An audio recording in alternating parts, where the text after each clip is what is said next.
శ్రోతలకు నా హృదయపూర్వక నమస్కారములు. మన శ్రోతలలో ఒక సోదరుడు ప్రశ్నను పంపడం జరిగింది. ఆ ప్రశ్న, సుఖదుఖాలను సమానముగా స్వీకరిస్తూ ఆనందముగా జీవించటం మోక్షము అని ఒక శీర్షికలో చదివాను. మరి పై విధంగా జీవిస్తే జన్మరాహిత్యము కలుగుతుందా?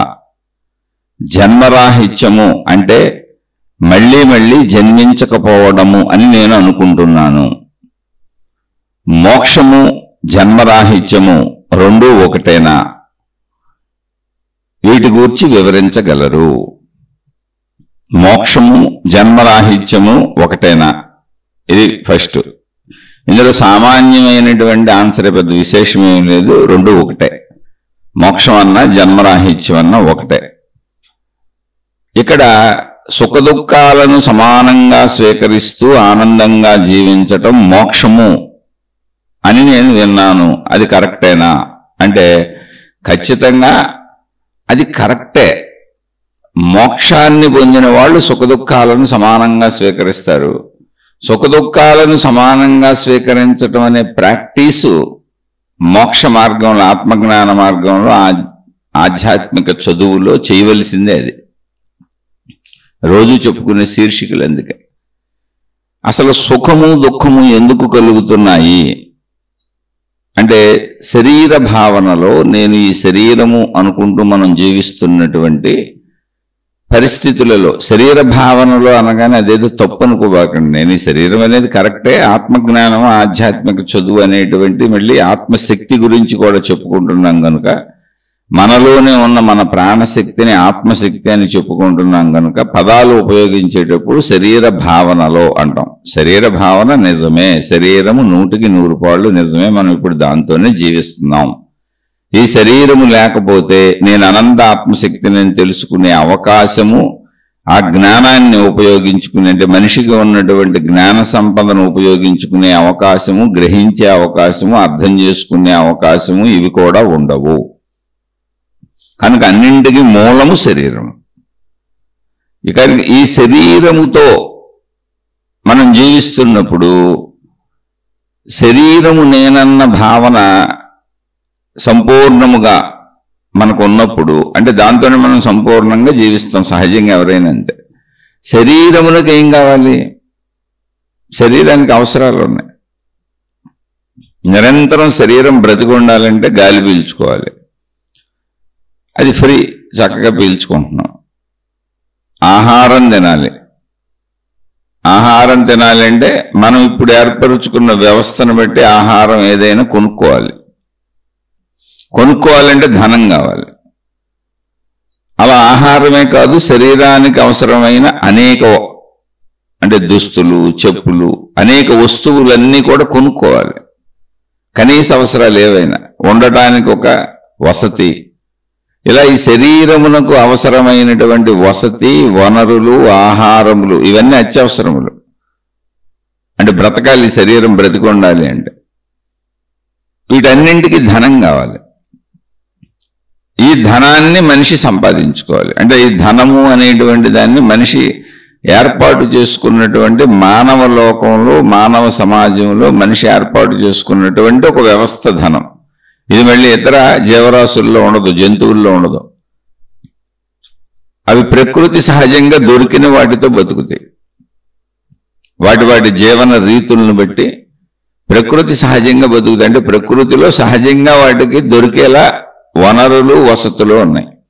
మరి మనిషికి దొరకవా అంటే ఒకప్పుడు మనిషి కూడా ప్రకృతి సహజంగా జంతువులతో కలిసే బ్రతికాడు. కానీ తర్వాత మనిషి నాగరికత, అంటే మనిషి మేధస్సులో ఉన్న జ్ఞాన సంపదను ఉపయోగించుకుని నన్ను నేను ఇంకా డెవలప్ చేసుకోవాలి, నాకు ఇష్టం వచ్చినట్టు నేను బతకాలి అంటే డెవలప్మెంట్, నాగరికత అనేది మంచి దిశగా వెళ్ళిందా చెడ్డ దిశగా వెళ్ళిందా అనేది ఎవరు చెప్పలేరు. ఎవరి అభిప్రాయాలు వాళ్ళే. ఇక్కడంతా అభిప్రాయాలే. ఇప్పుడు ఈ వస్తువులు, విషయాలు ఇవన్నీ పెరుగుతూ అన్ని పెంచుకుంటూ వచ్చాం కనుక ధనం అనేది వచ్చి మన మీద పెత్తనం చేస్తుందండి. మనిషి సృష్టించుకున్నటువంటి మీడియా అన్నింటికి మధ్యవర్తిత్వం చేసేటువంటి ధనం ఇప్పుడు మనిషినే శాసించేంత స్థితికి వచ్చింది. అది ఊరికనే మనిషి సృష్టించుకున్న ఒక భావనాత్మక కాగితాల మొక్క. అందుకని నాగరికత ఎటు వెళ్తుంది ఏంటి అనే దాంతో మనం చెప్పలేం. కానీ విషయపరంగా మనిషి తాను ఒక సమాజాన్ని తయారు చేసుకున్నాడు. జంతులోకంతో సంబంధం లేకుండా ఒక మానవ లోకాన్ని నిర్మించుకున్నాడు ఇదే సృష్టిలో. ఆ నిర్మాణంలో అన్నింటికి మధ్య ధనాన్ని పెట్టుకున్నాడు. ధనం మనిషి తయారు చేసుకుంది. మధ్యవర్తికే ధనాన్ని పెట్టుకున్నాడు. అన్నింటికి ఏది పొందాలన్నా ధనం ద్వారా పొందాలి. కనుక ధన సంపాదన ముఖ్యమైంది. ఇప్పుడు ఆ ధన సంపాదనకి వృత్తి వ్యాపార ఉద్యోగాలు, ఆ వృత్తి వ్యాపార ఉద్యోగాలన్నీ కూడా మళ్ళీ మనుషులకు పనికి వచ్చేటువంటి వస్తువులను ఉత్పత్తి చేయటమే. మనుషుల అవసరాలకు తగ్గ వాటిని ఉత్పత్తి చేయటం, అలా డబ్బు సంపాదించుకునేటువంటి విధానం ఏర్పరచుకున్నాం. అంటే ఇప్పుడు ధనం మూలం ఇదం జగత్ అయింది. అంటే మనం ఈ జగత్తులో బతకాలి అంటే ధనం మనకు మూల వస్తువు అయింది. అది ఉంటే అన్నీ వస్తాయి. శారీరక అవసరాలు, జీవించడానికి అవసరమైన సమస్తము లభిస్తాయి.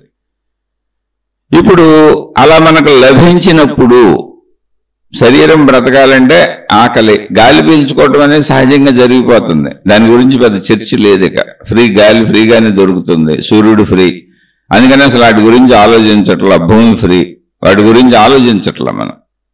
ఇప్పుడు నీళ్లు కూడా ఫ్రీ కాదు. మోటార్లు పెట్టుకొని వాటిని ట్యాంకులు కట్టి పైకి ఎక్కించుకుంటే కరెంటు బిల్లులు కట్టాలి.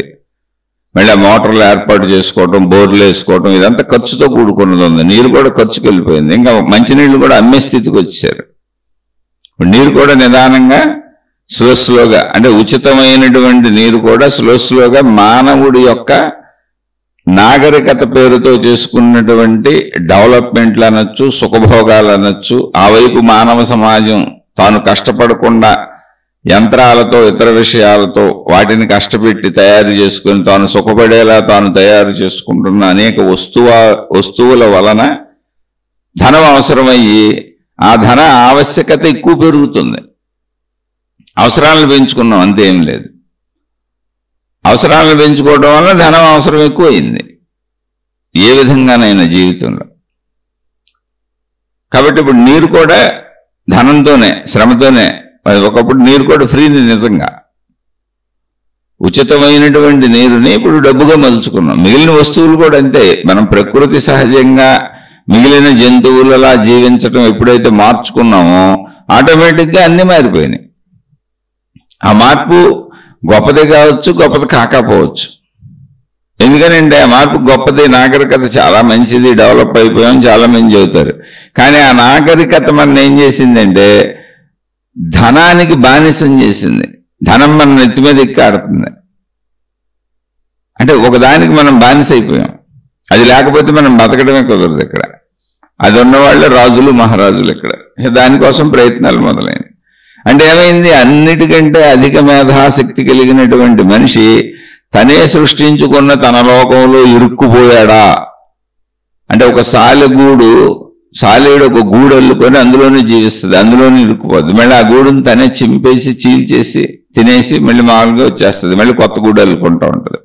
గూడు అల్లుకునేటువంటి మెటీరియల్ కూడా సాలేడు లోపల నుంచే వస్తుంది. తన అల్లుకున్న గూడులో తనే ఇరుక్కుపోద్ది. అలా మనిషి తయారు చేసుకున్న అల్లిక మానవ సమాజం. దాన్ని లోతుపాతులు పరిశీలించకుండా పైకి చూసుకుంటూ వెళ్తే, సుఖాల విషయంలో చూసుకుంటూ వెళ్తే చాలా అభ్యుదయం వెళ్ళిపోయినట్టు అనిపిస్తూ ఉంటుంది. ర్యాకెట్లు వేసుకొని చంద్రమండలానికి వెళ్ళిపోయాం అంటారు. వెళ్ళి ఏం చేస్తాం, చంద్రమండలానికి ఎందుకు వెళ్తున్నాం తెలియదు. ఊరికే విమానాలు వేసుకొని తిరిగేస్తున్నాం ఉంటాం. విమానాలు వేసుకొని తిరగనప్పుడు మనుషులు బతకలేదా అంటే తెలియదు.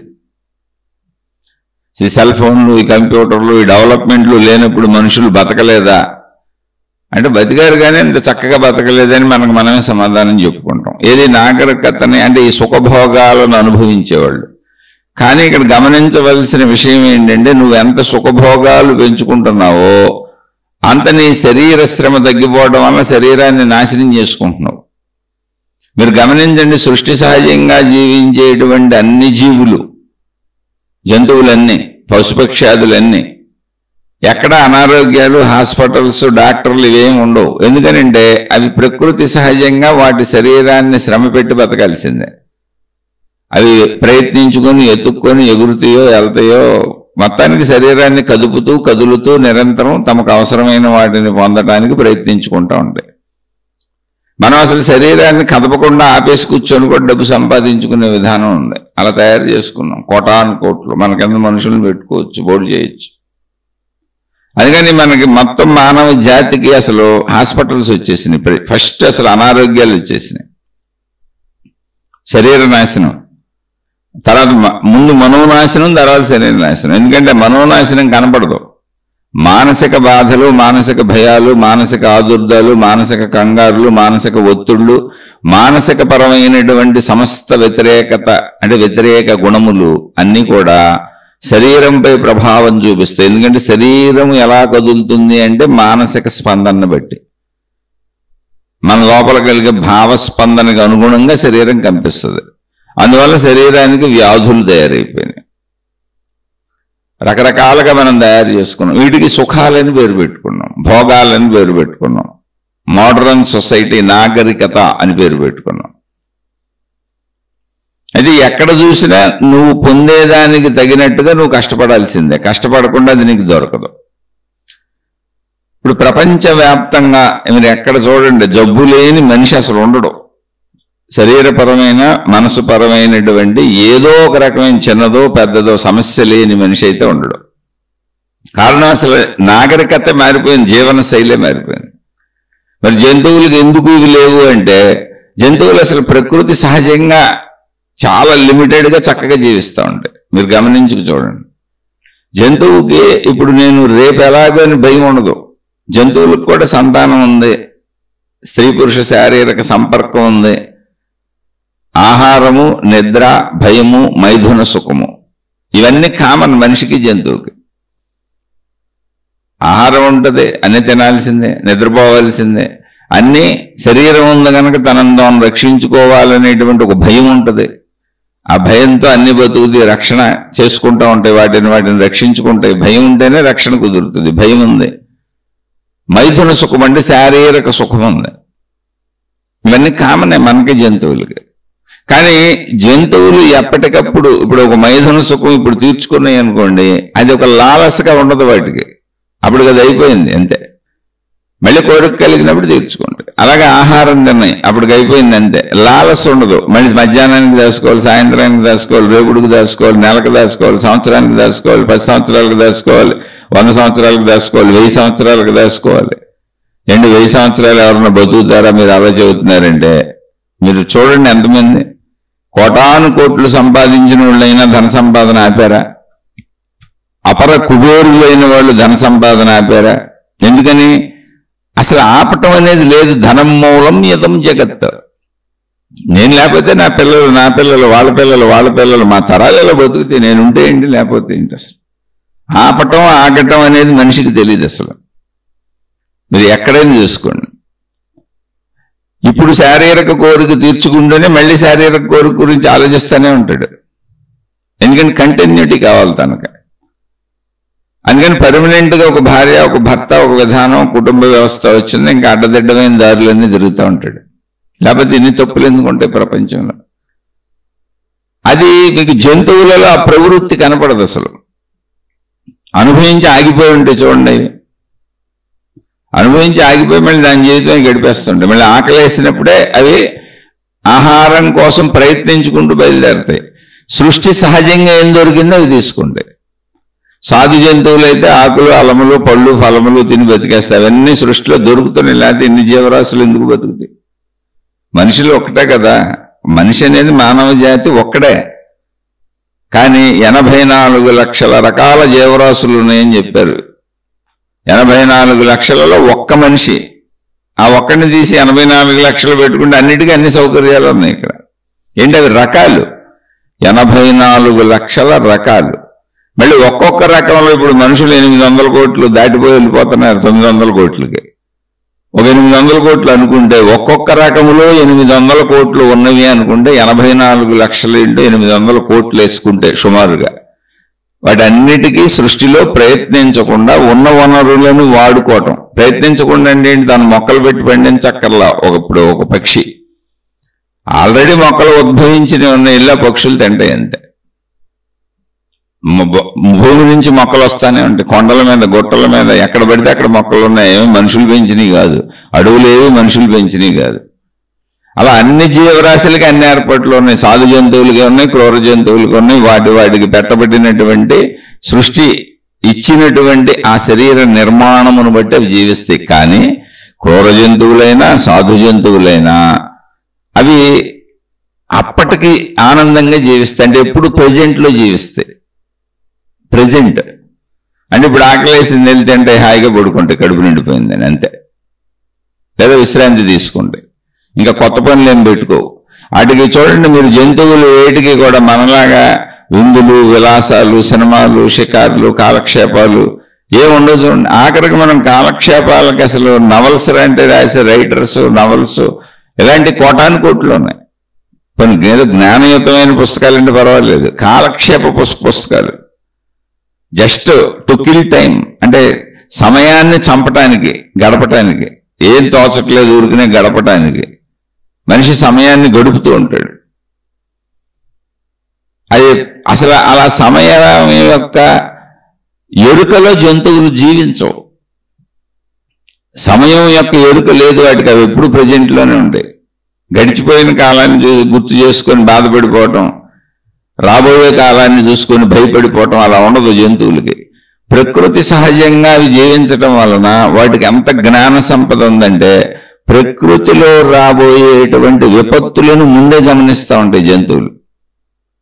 ఇప్పుడు గాలివాన రాబోతుందా, వర్షం పడబోతుందా, సునామీ రాబోతుందా, భూకంపం రాబోతుందా, అలా దేనికి సంబంధించిన జంతువులు దాన్ని గుర్తిస్తాయి. భూకంపం వలన ఈ నష్టం వస్తుందని భూమి మీద జీవించే జంతువులు భూకంపాలను గుర్తిస్తాయి. అలా ప్రకృతిలో దేని మీద ఎక్కువగా ఆధారపడి ఉన్న జంతువులు ఆ సునిశ్చితత్వాన్ని కలిగి ఉంటాయి. అదే భయం నుంచి రక్షణ. మనిషి ప్రకృతి నుంచి విడిపోయి వచ్చాడు, తను ఒక మానవ లోకం నిర్మించుకున్నాడు. ఆ మానవ లోకంలో మనిషి అన్ని కనిపెట్టడానికి మళ్ళీ ప్రకృతిని బయట నుంచి కనిపెట్టడానికి తయారు చేసుకున్నాడు. మనిషి కూడా సునామీలు, తుఫాన్లు, వాతావరణ పరిస్థితులు, భౌగోళిక పరిస్థితులు, అంతరిక్ష పరిస్థితులు అన్ని కనుక్కోవడానికి మిషనరీ తయారు చేసుకున్నాడు. కానీ మనిషికి వచ్చిన చిన్న ప్రాబ్లం ఏంటంటే ప్రజెంట్లో జీవించడం మానేశాడు. మనిషికి పాస్ట్ గుర్తుంటుంది, గతాన్ని తలుచుకొని బాధపడుతూ ఉంటాడు. అలా జరిగి ఉండకపోతే, అలా చేసి ఉండకపోతే, అలా అయి ఉండకపోతే అయ్యయ్యో అని. కానీ అది ఇప్పుడు మార్చడం కుదరదు, చాలా సింపుల్ ఇష్యూ. అదే జంతువుకి అలా ఉండదు, అసలు గతంతో దానికి పనే లేదు, అయిపోయింది గతం. దాని ఎరుక కూడా ఉండదు, ఎప్పుడు జంతువు ప్రజెంట్లోనే ఉంటుంది. ఇప్పుడు ఆకలేసింది వెళ్తుంది, ప్రయత్నిస్తుంది, తింటది, తీరిపోయింది, ఆగిపోద్ది అంతే, మళ్ళీ ప్రయత్నించదు, ఇంకా ఆగిపోద్ది. దానికి కాలం నాకు గడవట్లేదు అనే బాధ అసలు జంతువులకి కాల ఎరుక రాదు, బోరు కొట్టడం ఉండదు. ఉంటే అవి కూడా మనలాగా ఏదైనా తయారు చేసుకుని. అంటే ఇదంతా ఎందుకు చదువుతున్నానంటే మా చుట్టూ మొక్కలు ఓల్డ్ పక్షులు ఉంటాయి, అనేక రకాలు. ఇప్పుడు కుక్కలైతే ఒక 10-20 మా ఇంటి ముందు పడుకొనే ఉంటాయి. ఇప్పుడు మా ఇల్లు ఊరు చివరి ఉంటుంది. అనేక రకాల జీవుల్ని చూస్తూ ఉంటాను, జంతువులను చూస్తూ ఉంటాను, చాలా కనపడుతూ ఉంటాయి. పాములు కూడా తిరుగుతూ ఉంటాయి. అవన్నీ కూడా ఎప్పుడు ఏదో ప్రశాంతంగా ఉన్నట్టు ఉంటాయి. ఆ కుక్కలైతే అలా పడుకొని ఉంటాయి అంతే, ఆహారంకి వెళ్తాయి. మా చుట్టుపక్కల ఇళ్ళోళ్ళు పెడతారు, మేము పెడతాం, మా చుట్టుపక్కల ఇళ్ళోళ్ళు పెడతారు, అంతే, తినేసి పడుకుంటాయి అంతే. అలా నిద్రపోతున్నాయి అంటే లేదు, విశ్రాంతిగా ఉంటాయి. కొన్నిసార్లు నిద్రపోతుంటాయి, పగలు రాత్రి ఏమీ లేదు, వాటికి చక్కగా అలా పడుకొని ఉంటాయి. అందులో మా ఇంటి వైపు సందు పెద్ద ట్రాఫిక్ రాదు.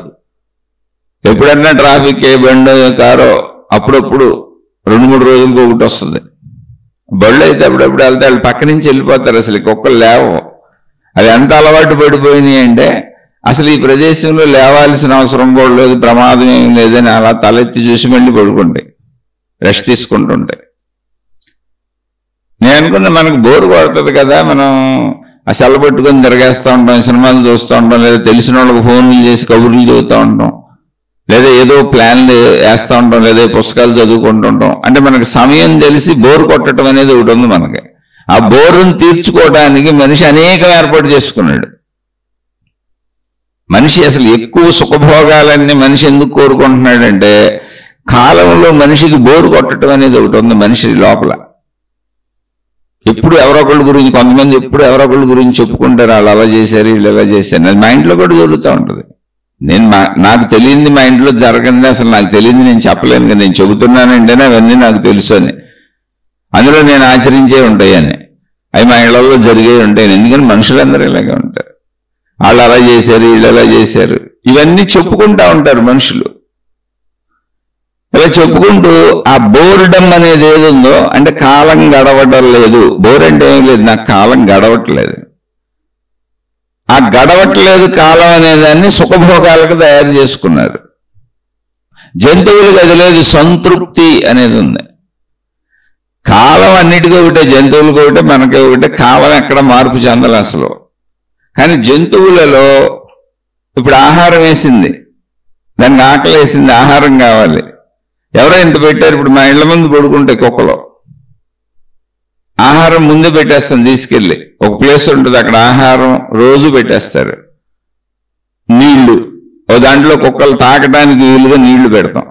అబ్బా అసలు బోల్డ్ పక్షులు వచ్చే నీళ్లు తాగి వెళ్తా ఉంటాయి, ఎంత ఆనందంగా ఉంటుందో. రకరకాల పక్షులు వస్తాయి, ఆహారం తింటా ఉంటాయి. అవి కూడా అక్కడ రోజు అక్కడ పెట్టేస్తాం ఆ ప్రాంతంలో. అయితే దానివల్ల ఇంకా సైడ్ ఎఫెక్ట్స్ కూడా ఉన్నాయి. ఏంటంటే ఇప్పుడు ఎలుకలు వచ్చినాయి, మళ్ళీ అక్కడ సైడ్ ఎఫెక్ట్స్ లేవనుకో, అక్కడ ఎలుకలు వచ్చినాయి ఆహారం తినడానికి. ఎలుకలు కూడా ఆహారం తిని ఊరుకుంటే మళ్ళీ ఇళ్లలో దూరుతున్నాయి ఎలుకలు, అన్ని కొట్టుపారేస్తున్నాయి. ఇప్పుడు పక్షులు తిన్నంత వరకు బాగుంది, కుక్కలు తిన్నంత వరకు బాగుంది, బయట జీవులు తిన్నంత వరకు బాగుంది, రకరకాల పక్షులు రావటం బాగుంది. ఇప్పుడు ఎలుకలు వచ్చినాయి, ఆ ఎలుకలు కూడా తినేస్తున్నాయి. మీ పిల్లులు తింటే, పిల్లులు ఉన్నాయి, బోల్డ్ పిల్లులు ఉన్నాయి, ఓ 10-20 పిల్లులు ఇక్కడే ఉంటాయి. అవి కూడా తినేసి అలా నిశ్శబ్దంగా గోడల మీద అలా నెక్కి కూర్చొని ఉండటం, లేదా అలా ఏదో ఒక మూల బళ్ళ మీద కూర్చుంటే ఆ సీట్ల మీద అలా అరమోడ్పు కన్నులతో చూస్తూ ఉంటాయి. సంవత్సరాల నుంచి గమనిస్తున్నాను వాటిని. జస్ట్ వాటికి ఏంటి అంటే ఆహారానికి దొరికితే. అలాగే మైథున సుఖం కూడా అంతే, జస్ట్ వాటి కోరిక కలిగినప్పుడు తీర్చేసుకుంటాయి అంతే, అక్కడే ఉంటాయి ఆ జంతువుల్లోనే. ఎన్నోసార్లు ఆ జంతువులు మైథున సుఖం తీర్చుకోవడం మనకు కనపడతా ఉంటుంది కూడా, పిల్లులు కుక్కలు ఇవన్నీ. అది మనిషిలాగా వెంపర్లాట ఉండదు వాటికి. ఎందుకు వెంపర్లాట ఉండదు అంటే వాటికి అసలు సమయము దాచుకోవటం ఇవేమి లేదు. ఎప్పటికప్పుడు ఆ కోరిక ఆ అవసరము కలగగానే అది తీరిపోగానే సంతృప్తి కలుగుతుంది. అంటే మళ్ళీ నెక్స్ట్ దానికోసం దాచుకోవాలన్న ఆలోచన అసలు లేదు వాటికి. అందుకని వాటికి బోరు కూడా కొడతారు. అలా కూర్చొని ఉంటే ఏంటి మనిషి మనం ఉండలేకపోతున్నాం, పిల్ల ఆ గోడ మీద కూర్చొని ఉంది గంటలు గంటలు అక్కడే ఉందని, రాత్రి అంతా అసలు ఇవేం చేస్తున్నాయి అని. అంటే మా ఇళ్ళ చుట్టూనే బోళ్ళు పిల్లులు ఉంటాయి, బోళ్ళు కుక్కలు ఉంటాయి, బోళ్ళు పక్షులు ఉంటాయి. అన్ని పక్షులు ఆ మొక్కల మీద చక్కగా కొమ్మల్లో గూళ్ళు కట్టుకొని, కొన్ని అయితే మా ఇంటి బయట ఫ్యాన్లు ఉంటాయి, మా ఇంటికి బయట సైడ్ ఫ్యాన్లు ఉంటాయి ఓపెన్లో, పోర్టుకోల్లో. ఫ్యానులకు పైనుండే డెప్పల్లో గూళ్ళు కట్టేసుకొని అందులో పిల్లల్ని పెట్టుకొని పెంచేసుకుంటున్నాయి పక్షులు. సరే వాటిని డిస్టర్బ్ చేయడం ఎందుకు, ఆడితే మనకేం పెద్ద ఇబ్బంది లేదని వదిలేసాం.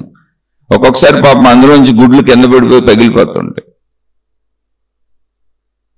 అసలు ఎంత అద్భుతంగా వాటి లోకం ఉంది అనేది మనకు అర్థమవుతుందంటే, వాటికి కాల ఎరుక లేదు అసలు. ఇప్పుడు కాలం ఎలా గడుస్తుందని ఎరుకు లేదు, భవిష్యత్తు బాధ లేదు, గతపు బాధ లేదు, జస్ట్ ప్రజెంట్లో ఉన్నాయి అంతే. ఇప్పుడు ఆకలేసింది అంతే, రెక్కలాడించుకుంటే వెళ్ళిపోతే ఏదో చేసుకుంటే దొరికిని తెచ్చుకుంటే ప్రయత్నించుకుంటే అంటే ఏంటి, శరీరాన్ని కదిపిని. ఆ శరీరం కదపడం వల్ల మనసు కదిలింది వాటికి. ప్రజెంట్లో ఉన్నాయి, ఆహారం దొరికింది చక్కగా తెచ్చుకున్నాయి.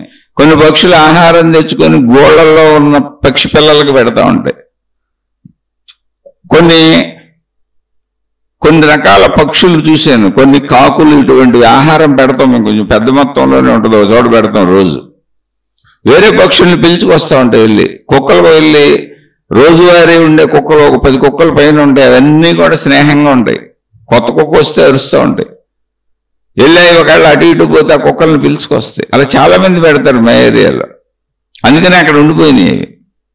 అక్కడ ఆహారం దొరుకుద్ది. మా చుట్టూ అంటే ఒక ఊరికి చివరి విలేజ్లో మా ఇల్లు, ఊరు చివరి ఇల్లు మాది. ఆ రోడ్డు ఎండింగ్ మా ఇంటితోనే పూర్తవుద్ది. ఇంకా అటు వాహనాలు ఏదో పక్కకి వెళ్తే కానీ పొలాలు అవన్నీ చుట్టూ మొక్కలే ఉంటాయి. అందుకని విపరీతంగా పక్షులు ఉంటాయి. అయితే మళ్ళీ ప్రమాదం ఏంటంటే పాములు కూడా ఉంటాయి.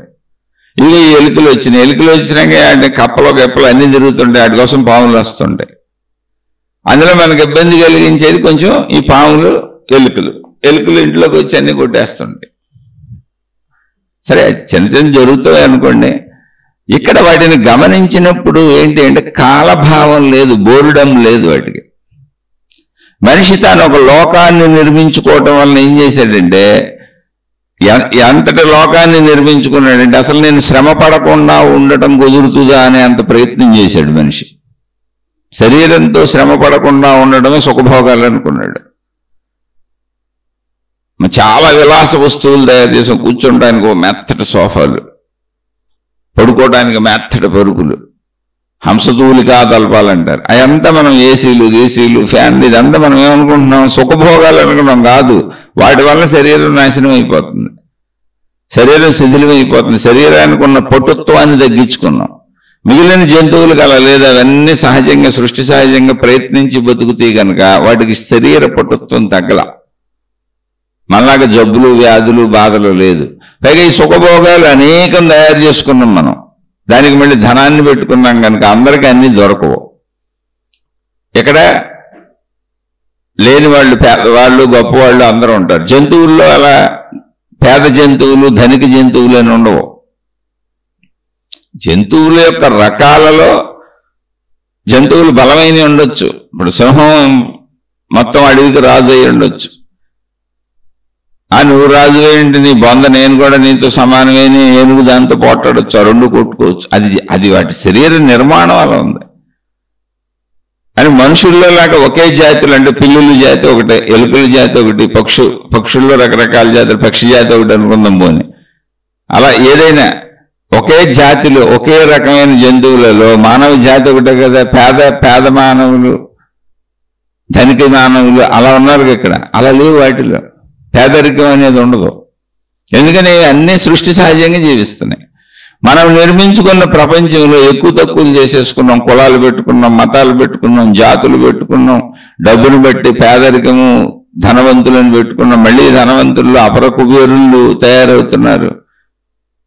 ఇదంతా ఇంకా ఎవరి తెలివి, ఎవరి ప్రజ్ఞ, ఎవరి సామర్థ్యాన్ని బట్టి వాళ్ళు ఎంతైనా సంపాదించుకోవచ్చు అనేటువంటిది పెట్టుకున్నాం. అసలు మనిషికి లాలస తయారైపోయింది. ఇప్పుడు భోజనం చేస్తున్నా కూడా తృప్తి లేదు. ఆల్రెడీ ఇప్పుడు ఆహారం ఉంది, భోజనం చేస్తున్నాడు, కానీ తృప్తి లేని మనసుతోనే భోజనం చేస్తున్నాడు. ఎందుకని అసలు ఆ శరీరమే వంట పట్టదు, ఆహారమే వంట పట్టదు శరీరానికి. ఎందుకని తింటూనే తృప్తి లేదు పాపం. అనుభవిస్తాడు, శారీరక సుఖాలకు భార్య ఉంది, భర్త ఉన్నాడు, అనుభవిస్తారు, కానీ తృప్తి లేదు. యాంత్రికంగా ఏదో అనుభవించుకుంటూ వెళ్తారు, తృప్తి లేదు. ఎందుకని తృప్తి లేదు? డబ్బో, లేకపోతే ఇంకా కోరికలో, ఇంకా ఏదో కావాలో. ఇప్పుడు ఈ పిల్లలేంటి, నేనేంటి, నా కుటుంబం ఏంటి, ఎప్పుడు మనసులో రన్ అవుతానే ఉంటాయి. గతాన్ని తలుచుకుంటాడు, భవిష్యత్తును తలుచుకుంటాడు, ప్రజెంట్లో అనుభవిస్తూ ఉంటాడు. కానీ ప్రజెంట్లో ఉండి అనుభవించేది చాలా తక్కువ పర్సెంటేజే. అనుభవించేటప్పుడు కూడా భవిష్యత్తు, గతము మనిషి మనసులో వెంటాడుతూనే ఉంటాయి. అందుకని అనుభవించే సుఖం కూడా తగ్గిపోద్ది. జంతువులకు అలా కదా, ఎప్పుడు ప్రజెంట్లో ఉంటాయి. అందుకని అసలు బోరు కూడా కొట్టదు. ఎప్పుడు ప్రజెంట్లో ఉండే వాళ్ళకి కాల ఎరుక ఉండదు. ప్రణాళికలు వేసుకునే వాళ్ళకి కాల ఎరుక వస్తుంది. నేను అలా ఉండాలి, ఎలా ఉండాలి, నాకు అలా జరగాలి, ఎలా జరగాలి, నేను ఎలా కోరుకుంటున్నా, అలా కోరుకుంటున్నా అనేటువంటి ప్రణాళికలు వేసుకుంటూ ఉంటాం మనం. మొత్తం జీవితం అంతా మన భవిష్యత్తు ప్రణాళికలు, గతంలో అలా చేసి ఉంటే బాగుండేది అనే భావనలు అంతే. అంటే ఎప్పుడూ ప్రజెంట్లో ఉన్నాం, గతం నుంచి భవిష్యత్తులోకి నిచ్చెనలు వేసేస్తుంటాం. గాలి మేడలు అంటారు, అవి కట్టేస్తుంటాం. అది తప్ప రైటో కాదు, మనిషి తనంతోన అలా తయారు చేసుకున్నాడు. నాగరికత పేరుతో అనేక వస్తువులు తయారు చేసుకున్నాడు. అసలు ఎప్పటికీ ఒక మనిషి సంపూర్ణంగా అనుభవించడానికి కుదరనన్ని వస్తువులు తయారు చేసుకున్నాడు. ఎన్ని వేల లక్షల కోట్ల జన్మలు ఎత్తినా మనిషి తయారు చేసుకున్నటువంటి వస్తువులను, విషయాలను అనుభవించడానికి మనిషి జీవితకాలాలు సరిపోవు. ఎందుకంటే కొత్త మళ్ళీ కనిపెడతానే ఉంటాడు. పాపం ఏదో ఒక సెల్ ఫోన్ కొనుక్కున్నారనుకోండి ఎవరైనా, వాళ్ళకేం తృప్తి ఉండదు. ఎందుకంటే దానికంటే మంచి సెల్ ఫోన్లు బోర్డు ఉంటా ఉంటాయి. రోజు అడ్వర్టైజ్మెంట్లు అది ఈ కొనుక్కున్న సెల్ ఫోన్లోనే వస్తుంటాయి. బట్టలు కొనుక్కున్నారనుకోండి, దానికంటే మంచి బట్టలు అనేక రకాల బోర్డు కనపడతానే ఉంటాయి చుట్టూ. తృప్తి లేదు. ఇక నిజంగా కొనుక్కుంటున్నాం, అనుభవిస్తున్నాం. ఎవరి స్థాయిలో వాళ్ళు బతుకుతున్నారంటే వాళ్ళకి అన్నీ దొరకకపోతే బతకరు. ఎవరి స్థాయిలో వాళ్ళకి అన్నీ దొరుకుతున్నాయి కానీ తృప్తి లేదు. ఎందుకని అంటే ఆ దొరుకుతున్న విషయాలు కోటాను కోట్లు ఉన్నాయి, అదే విషయాలలో ఇంకా కోటాను కోట్లు ఉన్నాయి. వాటితో మనకేం అవసరం లేదు. ఇప్పుడు ఒక జత చెప్పులుంటే చాలు వేసుకు తిరగడానికి, 2 జతలు ఒకేసారి వేసుకు తిరగలేం కూడా. కానీ నేను కొనుక్కున్న చెప్పులతో తృప్తి పడిపోదామని అనుకునే లోపలే నాకు చుట్టూ కొన్ని వందల వేల లక్షల కోట్ల రకాల చెప్పుల జతలు కనపడుతున్నాయి. అవన్నీ ఆకర్షించేస్తాయి నన్ను. అందులో నేను కొనగలిగినవి ఉన్నాయి, కొనలేనివి ఉన్నాయి, అంటే దాంతో ధనం చెల్లించలేనివి. అది నాకు కోరిక కూర్చుంది. ఇప్పుడు నిజంగా దాంతో నాకు అవసరం లేదు. నాకు జస్ట్ నా చెప్పులు ఎందుకంటే నా కాలికి రక్షణ, బట్టలు ఎందుకంటే నా శరీరానికి రక్షణ, ఆహారం ఎందుకంటే నేను బ్రతకడానికి అవసరం. సింపుల్ అంతే. ఆ సింప్లిసిటీ జంతువులకు ఉంది, ఎందుకని అనేకం లేవు. అక్కడ ఉన్నట్లు ఏదో తెచ్చుకుంటాయి, ఆ ప్రకృతిలో దొరికినట్లో తెచ్చుకుంటాయి, మళ్ళీ ప్రయత్నించుకుంటాయి అంతే. అక్కడ లాలస లేదు. ప్రకృతిలో కూడా అనేకం ఉన్నాయి. ఇప్పుడు జంతువులకు కూడా అనేక చెట్లు లేవు, అనేక పక్షులు లేవు, అనేకం ఉన్నాయి. కానీ ఆ నిమిషానికి అనుభవించి ఆగిపోతే మళ్ళీ అవసరమైనప్పుడు ప్రయత్నించుకుంటాయి. అవి కూడా మనలాగా ఆహారము, నిద్ర, భయము, మైథున సుఖము అన్నీ అనుభవిస్తున్నాయి. కానీ వీటినే మనం ఆహారము కోటాను కోట్ల రకాలుగా తయారు చేసుకున్నాం. నిద్ర పోవటానికి అవసరమైనటువంటి వస్తువులు, విషయాలు కోటాను కోట్లు తయారు చేసుకున్నాం. ఆహారము, నిద్ర, భయము. ఇక భయం అయితే అసలు అంతులేనంత భయం. ఎందుకంటే ఎప్పటికే మనం ఎన్ని 1000 కోట్ల జన్మలు ఎత్తినా ఈ భూమి మీద మనిషి తయారు చేసుకున్న వస్తువులు, విషయాలు అనుభవించడానికి మనిషి జీవితకాలం సరిపోగా అంత డబ్బు సంపాదించలేడు. ఎంత టోడుకైనా అందం ఉంది ఇక్కడ, మళ్ళీ కొత్త తయారు చేస్తూనే ఉంటారు. అలా వస్తువులు, విషయాలు మనమే తయారు చేసుకున్నాం. కాబట్టి భయం ఎప్పుడూ ఉంటుంది, అవి నాకు దొరకవ, నేను పొందలేనని. ఇక మరణ భయం సరాసరి తప్పదు, అది అసలు ఎలాగో తప్పదు. మైథున సుఖము, ఇంక ఇది కూడా వెర్రితలలు ఏం చేసుకున్నాం. రకరకాలుగా దాన్ని మనం ఉద్రేకపరుచుకునే విధంగా అనేక వస్తువులు, విషయాలు బయట తయారు చేసేసుకున్నాం. సినిమాలు, టీవీ సీరియల్స్, పుస్తకాలు శరీరపరమైన ఉద్రేకాలను కలిగించి మనిషికి నిరంతరము శారీరక సుఖపు ధ్యాసను కలిగించే విషయాలు కోటాను కోట్లు ఉన్నాయి ప్రపంచంలో. జంతువులు కలలేదు, మైథున సుఖం వస్తుంది, తీర్చేసుకోండి అంతే, అయిపోయింది, క్లోజ్. మళ్ళీ ఉద్రేకపరిచేవేమి ఉండవు వాటికి. ఆ భావన కలిగినప్పుడు సృష్టి సహజంగా తీర్చుకుంటాయి. మనకు ముందు తీర్చుకోవటం కంటే ముందు ఉద్రేకపరిచేవి ఎక్కువ కనపడతా ఉంటాయి మన చుట్టూ. అందుకని ప్రతివాడు తనకు సొంత స్త్రీ ఉంటుంది, తన సొంత పురుషుడు ఉంటాడు. కానీ ఎర్రితలలేసి అందరూ ఇంకా చూస్తూనే ఉంటారు. ఎక్కడ కుదిరితే అక్కడ తప్పులు చేస్తూనే ఉంటారు. అసలు ఇప్పుడు సభ్య సమాజంలో తప్పులు చేయడం కూడా నాగరికత అయిపోయింది. నాగరికత పెరుగుతూ పెరుగుతూ ఎక్కడికి వెళ్తుందంటే అసలు కోర్టులు, సుప్రీంకోర్టు తీర్పు చెప్పింది. అంటే అది తీర్పు తప్పని కాదు, మనం ఎంత దూరం ప్రయాణించాము అనే దానికి చెబుతున్నా. సుప్రీంకోర్టులు చెప్పినట్టు మనం తప్పని ఎలా అనగలం?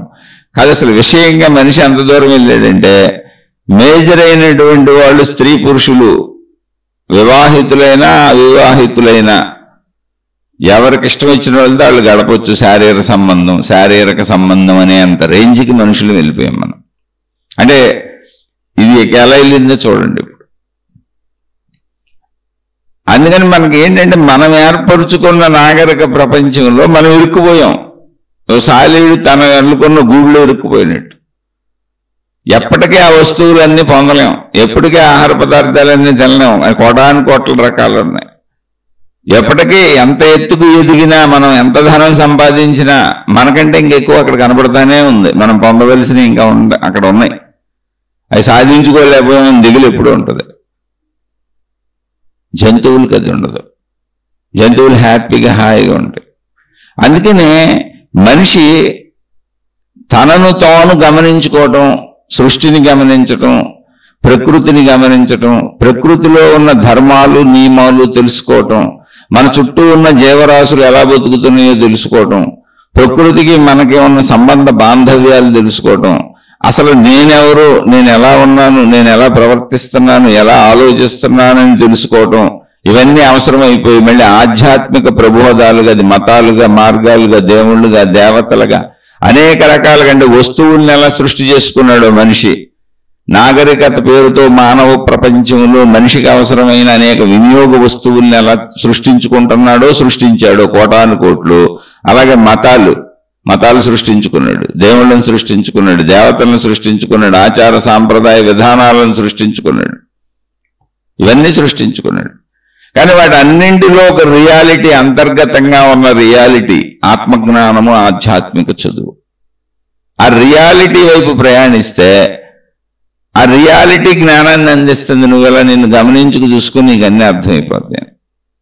చక్కగా జంతువులు ఎలా ఉంటున్నాయి, దొరికింది అంత తృప్తిగా ఉంటుంది. నీకు ఏదో ఒకటి దొరుకుతుందిగా తృప్తిగా ఉండటం నేర్చుకో. అంటే ప్రజెంట్లో ఉండాలి. అప్పుడు వెనక్కి వెళ్ళి భావన చేయకూడదు. వెనకల గతాన్ని వదిలి అయిపోయింది, గతం అంటేనే అయిపోయిందని కదా, మరి దాన్ని ఎందుకు పట్టుకు అలాడుతున్నామంటే తెలియదు. నేను అలా అలవాటు చేసుకున్నా మనసుకి, అందుకని నాకు సుఖం ఉండదు.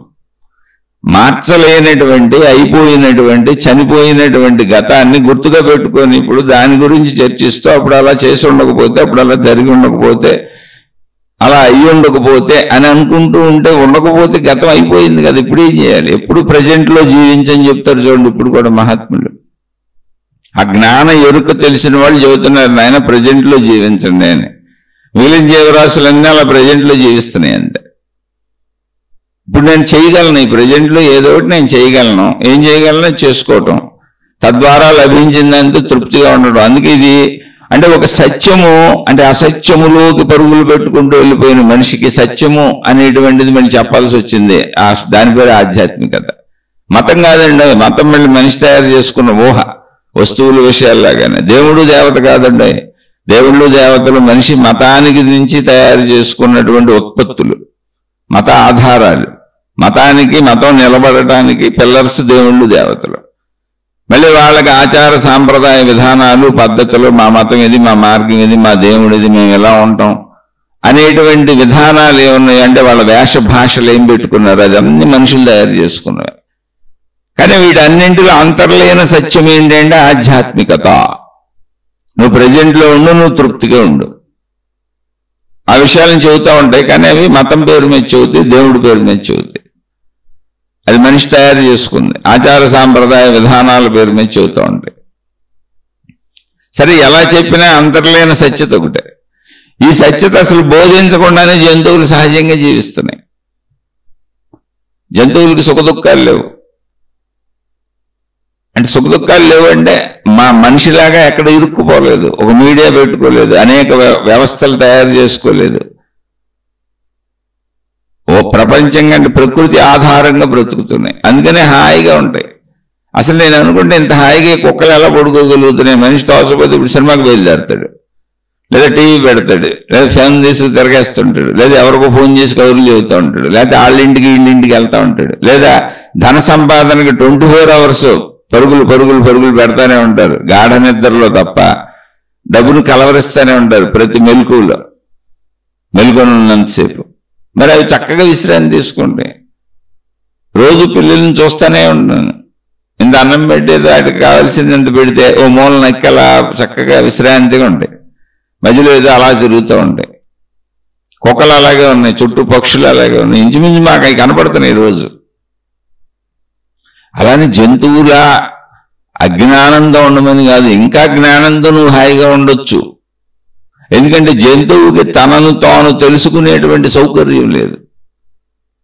తన అనంత ఆత్మశక్తిని, నేను ఒక శక్తి స్వరూపాన్ని అని తెలుసుకునేంత జ్ఞానం ఇవ్వబడలేదు. మనకి ఇవ్వబడింది ఆ జ్ఞానం. ఆ జ్ఞానాన్ని మనం భౌతికమైనటువంటి వస్తు సంపదలు, సుఖభోగాలు పెంచుకోవడానికి వాడుకుంటున్నాం. సేమ్ జ్ఞానమే. అందుకని ముందు అసలు కనీసం జీవనంలో జంతువుల్లా ప్రజెంట్లో ఉండి తృప్తిగా ఉండడం నేర్చుకోవాలి. అదే మనకు చెబుతుంది ఆధ్యాత్మికత. తర్వాత మనిషిలా జ్ఞానాన్ని తనను తాను తెలుసుకోవటానికి వాడుకోవాలి. అప్పుడు ఈ మోక్షము, జన్మరాహిత్యము ఇవన్నీ కుదురుతాయి. అసలు ఇవన్నీ ఎందుకు చెప్పాల్సి వచ్చింది? జన్మరాహిత్యం ఎందుకు చెప్పాల్సి వచ్చింది? మోక్షం ఎందుకు చెప్పాల్సి వచ్చింది? మంచిగా ఉండమని ఇన్ని బోధలు ఎందుకు చెప్పాల్సి వచ్చింది? అసలు ఇన్ని మతాలు, ఇన్ని గ్రంథాలు, లక్షల కోట్ల జ్ఞాన బోధలు ఎందుకు వచ్చినాయి అంటే మనిషి దారి తప్పేశాడు కనుక. ఏం దారి తప్పాడు? మిగిలిన సృష్టిలో ఏది దారి తప్పలేదు. జ్ఞానం ఇచ్చి స్వేచ్ఛగా ఇంకా నువ్వు హాయిగా బతుకు, నేను మొత్తం సృష్టి శక్తిని నేనే, విశ్వశక్తిని నేనే, ప్రకృతి శక్తిని నేనే తెలుసుకునే అంత జ్ఞానాన్ని ఇచ్చి నువ్వు అంత హాయిగా బతుకు, అంత ఆనందంగా బతుకు అంటే దాన్ని వినియోగించుకొని మనిషి తనను తాను బంధించుకునే విషయాలు, వస్తువులు, సుఖాలు, భోగాలు బాగా పెంచేసుకొని వీటన్నింటికి మీడియాగా డబ్బులు పెట్టుకున్నాడు. చూడండి అసలు ఇప్పుడు ధనం మూలం ఇదం జగత్తు. ఇంకా నేను నిద్రలో కూడా కలవరిస్తూ ఉంటాను, కళలు కూడా నాకు డబ్బులే. అక్కడి నుంచి ఇంకా వెళ్ళిపోయినా అలా అంతవరకు అయితే సరిపోయిందంటే కాదు, దానికి సైడ్ ఎఫెక్ట్స్ బోల్డ్ ఉన్నాయి. మానసిక అనారోగ్యాలు, శారీరక అనారోగ్యాలు.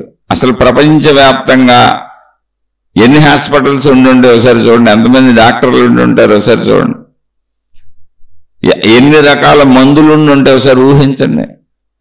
ఊహించడానికి గలవిగానన్ని మందుల రకాలు ఉన్నాయి. కోటాను కోట్లే. మళ్ళీ డాక్టర్లు అలాగే ఉంటారు, కోటాను కోట్లే. ఇక జబ్బులు ఉన్నోళ్ళండి, ప్రతి మనిషికి ఇంచుమించి ఏదో ఒక జబ్బు ఉంటుంది. మానసిక సమస్య, శారీరక సమస్య. మనిషి పుట్టిన దగ్గర నుంచి మరణించే లోపల ఈ హాస్పిటల్కి వెళ్ళే బ్యాచ్లు, ఆ డాక్టర్ల దగ్గరికి వెళ్ళే బ్యాచ్లు అంతా మనుషులేగా. ఇది సైడ్ ఎఫెక్ట్స్. ఇవన్నీ జంతువులకు లేవు చూడండి. మనలాంటి సైడ్ ఎఫెక్ట్స్ ఏమి జంతువులకు లేవు. వాటికి హాస్పిటల్స్ లేవు, డాక్టర్లు లేరు. సృష్టి సహజంగా బతికేస్తే సృష్టి సహజంగా చచ్చిపోతాయి అంతే. ఎందుకని అంటే అసలు వాటికి మనసు ఎప్పుడు తృప్తిగా ఉంది.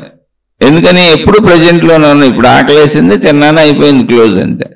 దానికోసం ప్రయత్నించుకున్నాను, వెళ్ళాను, తెచ్చాను, నేను మళ్ళీ ఆకలేసినప్పుడు చూస్తా, అప్పుడు మళ్ళీ వెళ్తా అంతే తప్ప రేపొద్దున్న నా పరిస్థితి ఏంటని, రేపటికి, ఎల్లుండికి, రాబోయే 100 సంవత్సరాలకి, 1000 సంవత్సరాలకి ఇప్పుడే దాచేద్దాం అనేటువంటి ఆలోచన, ఎంత వచ్చినా నాకు సరిపోలేదు అనే భావన అసలు మనిషి మనసులోనే ఉంది, మిగిలిన జంతువులకి లేదు. ఆ మనసు వలన మనిషి శిథిలమైపోతున్నాడు. అంటే తృప్తి లేని మనసు వలన. తృప్తి ఎక్కడ వస్తుంది? మనసా తృప్తిపడు, మనసా తృప్తిపడు అని రోజు చెబితే మనసు తృప్తి పడుతుందా? కాదు. జ్ఞానము. జ్ఞానము అంటే ఏంటంటే నేను కూడా సృష్టిలో జంతువుల్లాగా ఒక జీవినే. నాకు నా శరీరానికి, అంటే నేను అనుకుంటున్న ఈ శరీరానికి పుట్టుక, పెరుగుట, చనిపోవుట అనేటువంటి ఒక నియంత్రణ ఉంది. నాకు అన్ని జంతువులలాగానే ఆహారము, నిద్ర, భయము, మైథున సుఖము నాకు ఉన్నాయి.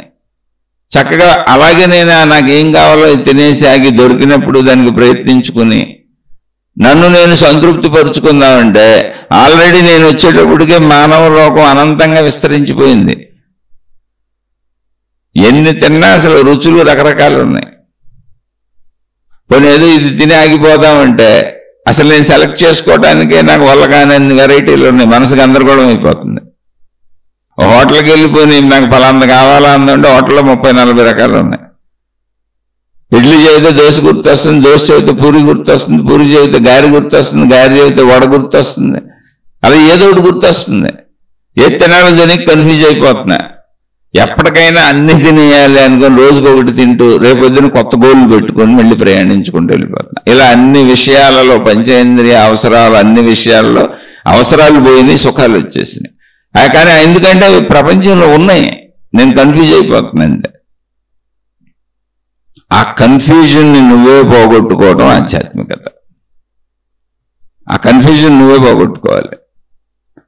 జస్ట్ నీ ప్రయత్నంతో నీకు దొరికిన దాంతో ఇప్పుడు నీకు ఏది నచ్చితే అదే తిను, అక్కడికి తృప్తి పడిపోయి ఇంకా పరుగులు పెట్టకు. రేపు కావాల్సినప్పుడు రేపు చూద్దాం. ఇది తినలేకపోయానని బాధపడుకో. ఎన్నున్నాయో తెలుసుకొని వాటి వెనక ఎంపర్లాడుకో. నీ అవసరాన్ని తెలుసుకుంటే మితిమీరిన జ్ఞానము కూడా ప్రమాదమే ఏ విషయంలోనైనా. ఇప్పుడు ఆధ్యాత్మికతలైనా మనం తృప్తిగా ఉండడానికి ఎంత జ్ఞానం కావాలో అంతే తెలుసుకోవాలి. మితిమీరిన జ్ఞానము పాండిత్యం అయిపోద్ది.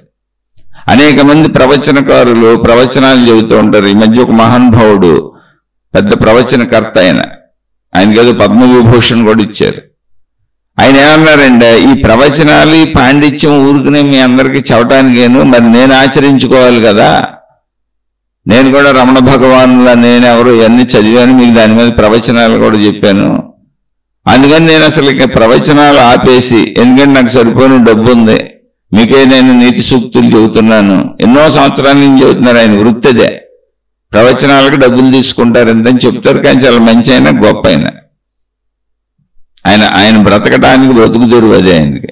నాకు అన్నీ ఉన్నాయి, పైగా మీ జ్ఞానం చెబుతున్న వ్యక్తిని మరి నేను ఆచరించుకోవాలి కదా. అందుకని ఇంక ప్రవచనాలు, ఈ మనుషులతో సంబంధ బాంధవ్యాలు వదిలేసుకొని నేను కూడా నా మనోమూలాన్ని, రమణ మహర్షి తెలుసుకోమన్నా నేననే మూలాన్ని తెలుసుకొని నా అనంత ఆత్మశక్తిలో లీనమైపోవాలనుకుంటున్నాను, ఆపేస్తాను ప్రవచనాలు అన్నాడు ఆయన.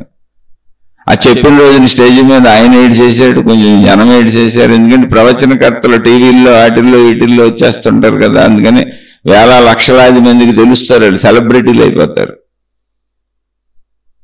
ఎందుకు ఆయన ఆపాడంటే ఆపలేదు, ఇప్పటికీ చెబుతానే ఉన్నాడు ఆయన. ఆపుదాం అనుకున్నాను, కానీ పాపం అందరూ అడుగుతున్నారు ప్రజలు, ఆపితే ఎలాగూ అంటే ఇంక నువ్వు ఉద్ధరించుకో, అందరూ అనుకుంటున్నారు కనుక వాళ్ళకి చెబుతూ చచ్చిపోతావు. మనుషులందరూ అంతే, అదే చేస్తున్నారు. దాన్ని కీర్తికాంక్ష, ధనకాంక్ష, కాంక్ష అంటారు. నేను ఎవరిని తప్పు పట్టట్లా, మనకు అర్థం అవడం కోసం చెబుతున్నా. ఇప్పుడు నిన్ను నువ్వు తరింపజేసుకొని నేను అనంత ఆత్మశక్తిని అన్న ఎరుకను పొందటానికి మళ్ళీ ఎరుకను పొందమని అందరికీ చెబుతున్నాడు ఆయన.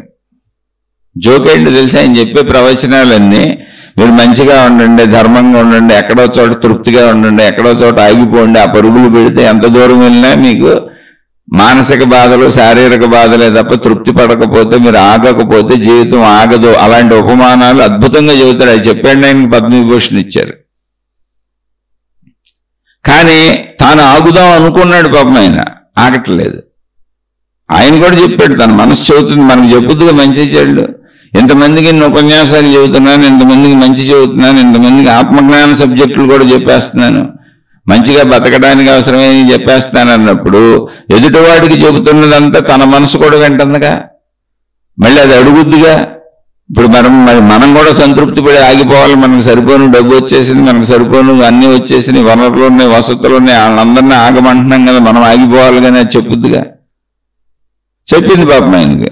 అందరినీ మళ్ళీ నిన్ను నువ్వు తెలుసుకొని మోక్షాన్ని పొందు, నువ్వు ఆత్మసాక్షాత్కారాన్ని పొందు, నువ్వే నీ ప్రాణశక్తే, నీ ఆత్మజ్ఞానం, ఆత్మజ్ఞానం తెలుసుకో, చదువుకో, నువ్వు పొందు అని ఎదుటి వాళ్ళకి చెబుతున్నాగా. నీ ప్రాణశక్తిని, ఆత్మశక్తిని తెలుసుకొని ఆయనకు కూడా చెప్పింది. మనం కూడా పొందాలి కదా, ఇలా మరి ఎప్పుడు రోడ్లు పట్టుకొని ప్రవచనాలను తిరిగితే మనం ఎక్కడ పొందుతామని ఆయనకి చెప్పింది.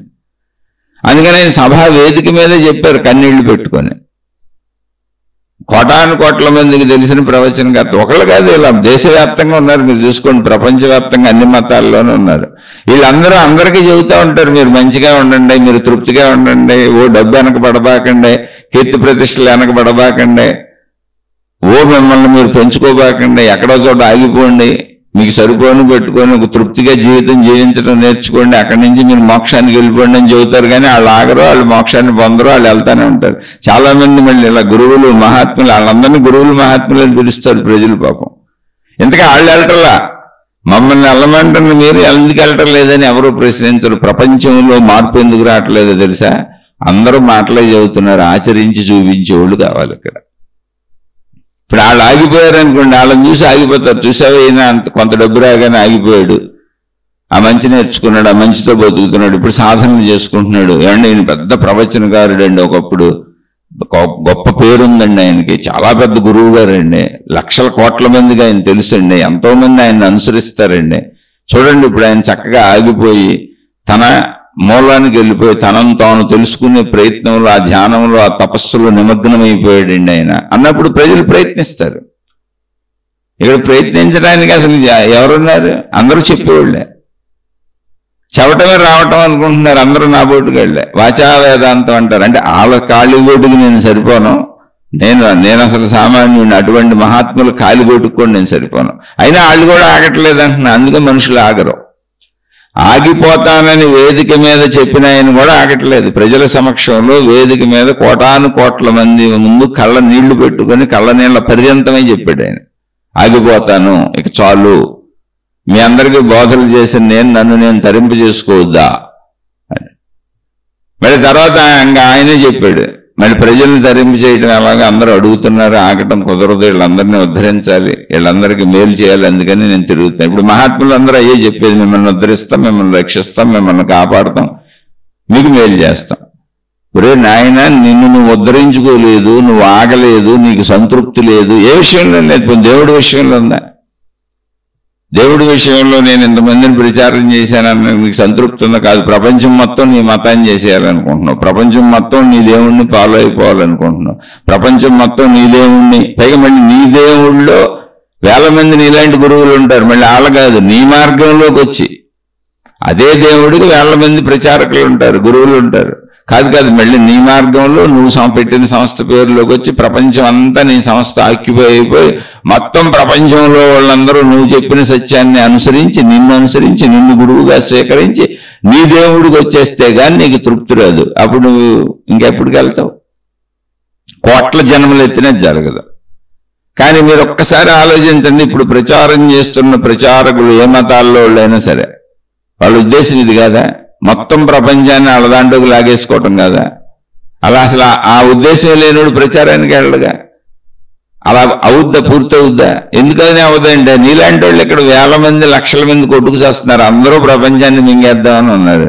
ఉన్నది ఒకటే ప్రపంచం, అందరూ ఎలా మింగేయగలుగుతారు? ఎవరు మింగింది వాళ్ళ మొక్క అయిపోద్ది. అందుకని ముక్కలుగా మింగుతున్నారు.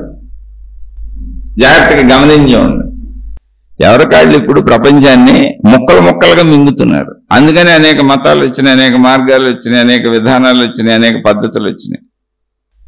నేను ఇవన్నీ తప్పని ఎక్కడ చెప్పట్లా, కానీ ఉద్దేశం అదే కదా. లేకపోతే అసలు ప్రచారం ఎవరైనా చేస్తారా? ఒక మత ప్రచారం, ఒక దైవ ప్రచారం, జ్ఞానబోధలో ఉద్ధరిస్తాం అని ఎవరైనా అసలు రోడ్డు మీద ఎక్కి ప్రచారం చేస్తారా? అది దేవుడో దేవతో మతమో గ్రంథమో ఏదైనా మంచే పోనీ. అంటే ఏంటి? నీ మంచిని ప్రపంచం అంతా వినాలంటున్నావు కదా, ఓకే, చాలా మంచిది. మరి నీలాంటి వాళ్ళు కోట్ల మంది వచ్చారుగా. నీ కోరిక, నీ దాహం ఎప్పటికి తీరదు. ఆలోచించండి ఒకసారి. ఈ మనసు ఎప్పటికీ ఆగదు. కొన్ని మంచి పేరుతో, మతం పేరుతో, దేవుడి పేరుతో అదేమైంది ఇప్పుడు? అందుకని ఘర్షణలు అయింది. నా మంచినే మీరంతా వినాలి, ఎవరికాళ్ళు నా మంచిని మీరంతా వినాలి, నా దేవుణ్ణి మీరంతా వినాలి, నా మతాన్ని మీరంతా వినాలి. ఏంటి మంచిలో చెబుతున్నా, ఇంకా దీన్ని భౌతికంలో తేలే మీరు మామూలు విషయాల్లో ఆలోచిస్తే అది అంతులేనంటుంది. అవి మనం తయారు చేసుకున్న సుఖభోగ విలాస వస్తువులు. పోనీ కనీసం జ్ఞానం అన్నా ఒకటి తయారు చేసుకున్నామంటే లేదు. జ్ఞానం విభిన్న మార్గాలు, దేవుళ్ళు దేవతలు మతాలు మార్గాలు కన్ఫ్యూజన్ చేసేసుకున్నాం మనమే. అందులో మంచిని బోధిస్తున్నామని ఎవరికాళ్ళు పాపం మంచి అని వాళ్ళు నమ్ముతున్నారు, వాళ్ళని అనుసరించే వాళ్ళు నమ్ముతున్నారు. ఇన్ని మంచులు ప్రపంచం మీద దాడి చేస్తూ మీరందరూ మా మంచిలోకి వచ్చేయండి అని వాళ్ళని అట్రాక్ట్ చేస్తూ ఉంటే అసలు ఏ మంచిలోకి ఎవడెళ్ళాలి? అప్పుడు ఈ మంచి ఏది? ఎవరికాళ్ళు మాదే కరెక్ట్ మంచి అని ఘర్షణ. ఇప్పుడు మంచి కోసం కొట్టుకోవటం మొదలు పెట్టారు, దేవుడి కోసం కొట్టుకోవటం మొదలు పెట్టారు, మతం కోసం కొట్టుకోవటం మొదలు పెట్టారు, గురువులు రెచ్చగొట్టడం మొదలు పెట్టారు. మందే కరెక్ట్, మీరు వెళ్ళి అందరినీ ఆక్రమించి మన దాంట్లోకి తీసుకొచ్చేయండి అంటున్నారు. ఇప్పుడు చాలా మంది గురువులు ఏం చేస్తున్నారంటే ప్రజల మీదకి వెళ్ళి వాళ్ళని మన మతాల్లోకి లాక్కొచ్చేయండి, మత మార్పిళ్ళు, దైవ మార్పిళ్ళు, మళ్ళీ ఇందులోంచి వెళ్ళిపోతారేమోనని దీక్షలు, ఇందులోనే ఉండిపోవాలని దీక్షలు ఇస్తున్నారు. మళ్ళీ ఈ మతంలోంచి ఒకవేళ పొరపాటున ఈ దేవుళ్ళలోంచి అందులోకి వెళ్ళిపోతారేమో, ఇప్పుడు నన్ను వదిలిపెట్టి వెళ్ళిపోతాయి, ఈ గురువు గారి మాతాజీ గారి సమూహం తగ్గిపోద్దామో, దీన్ని పెంచుకోవాలి.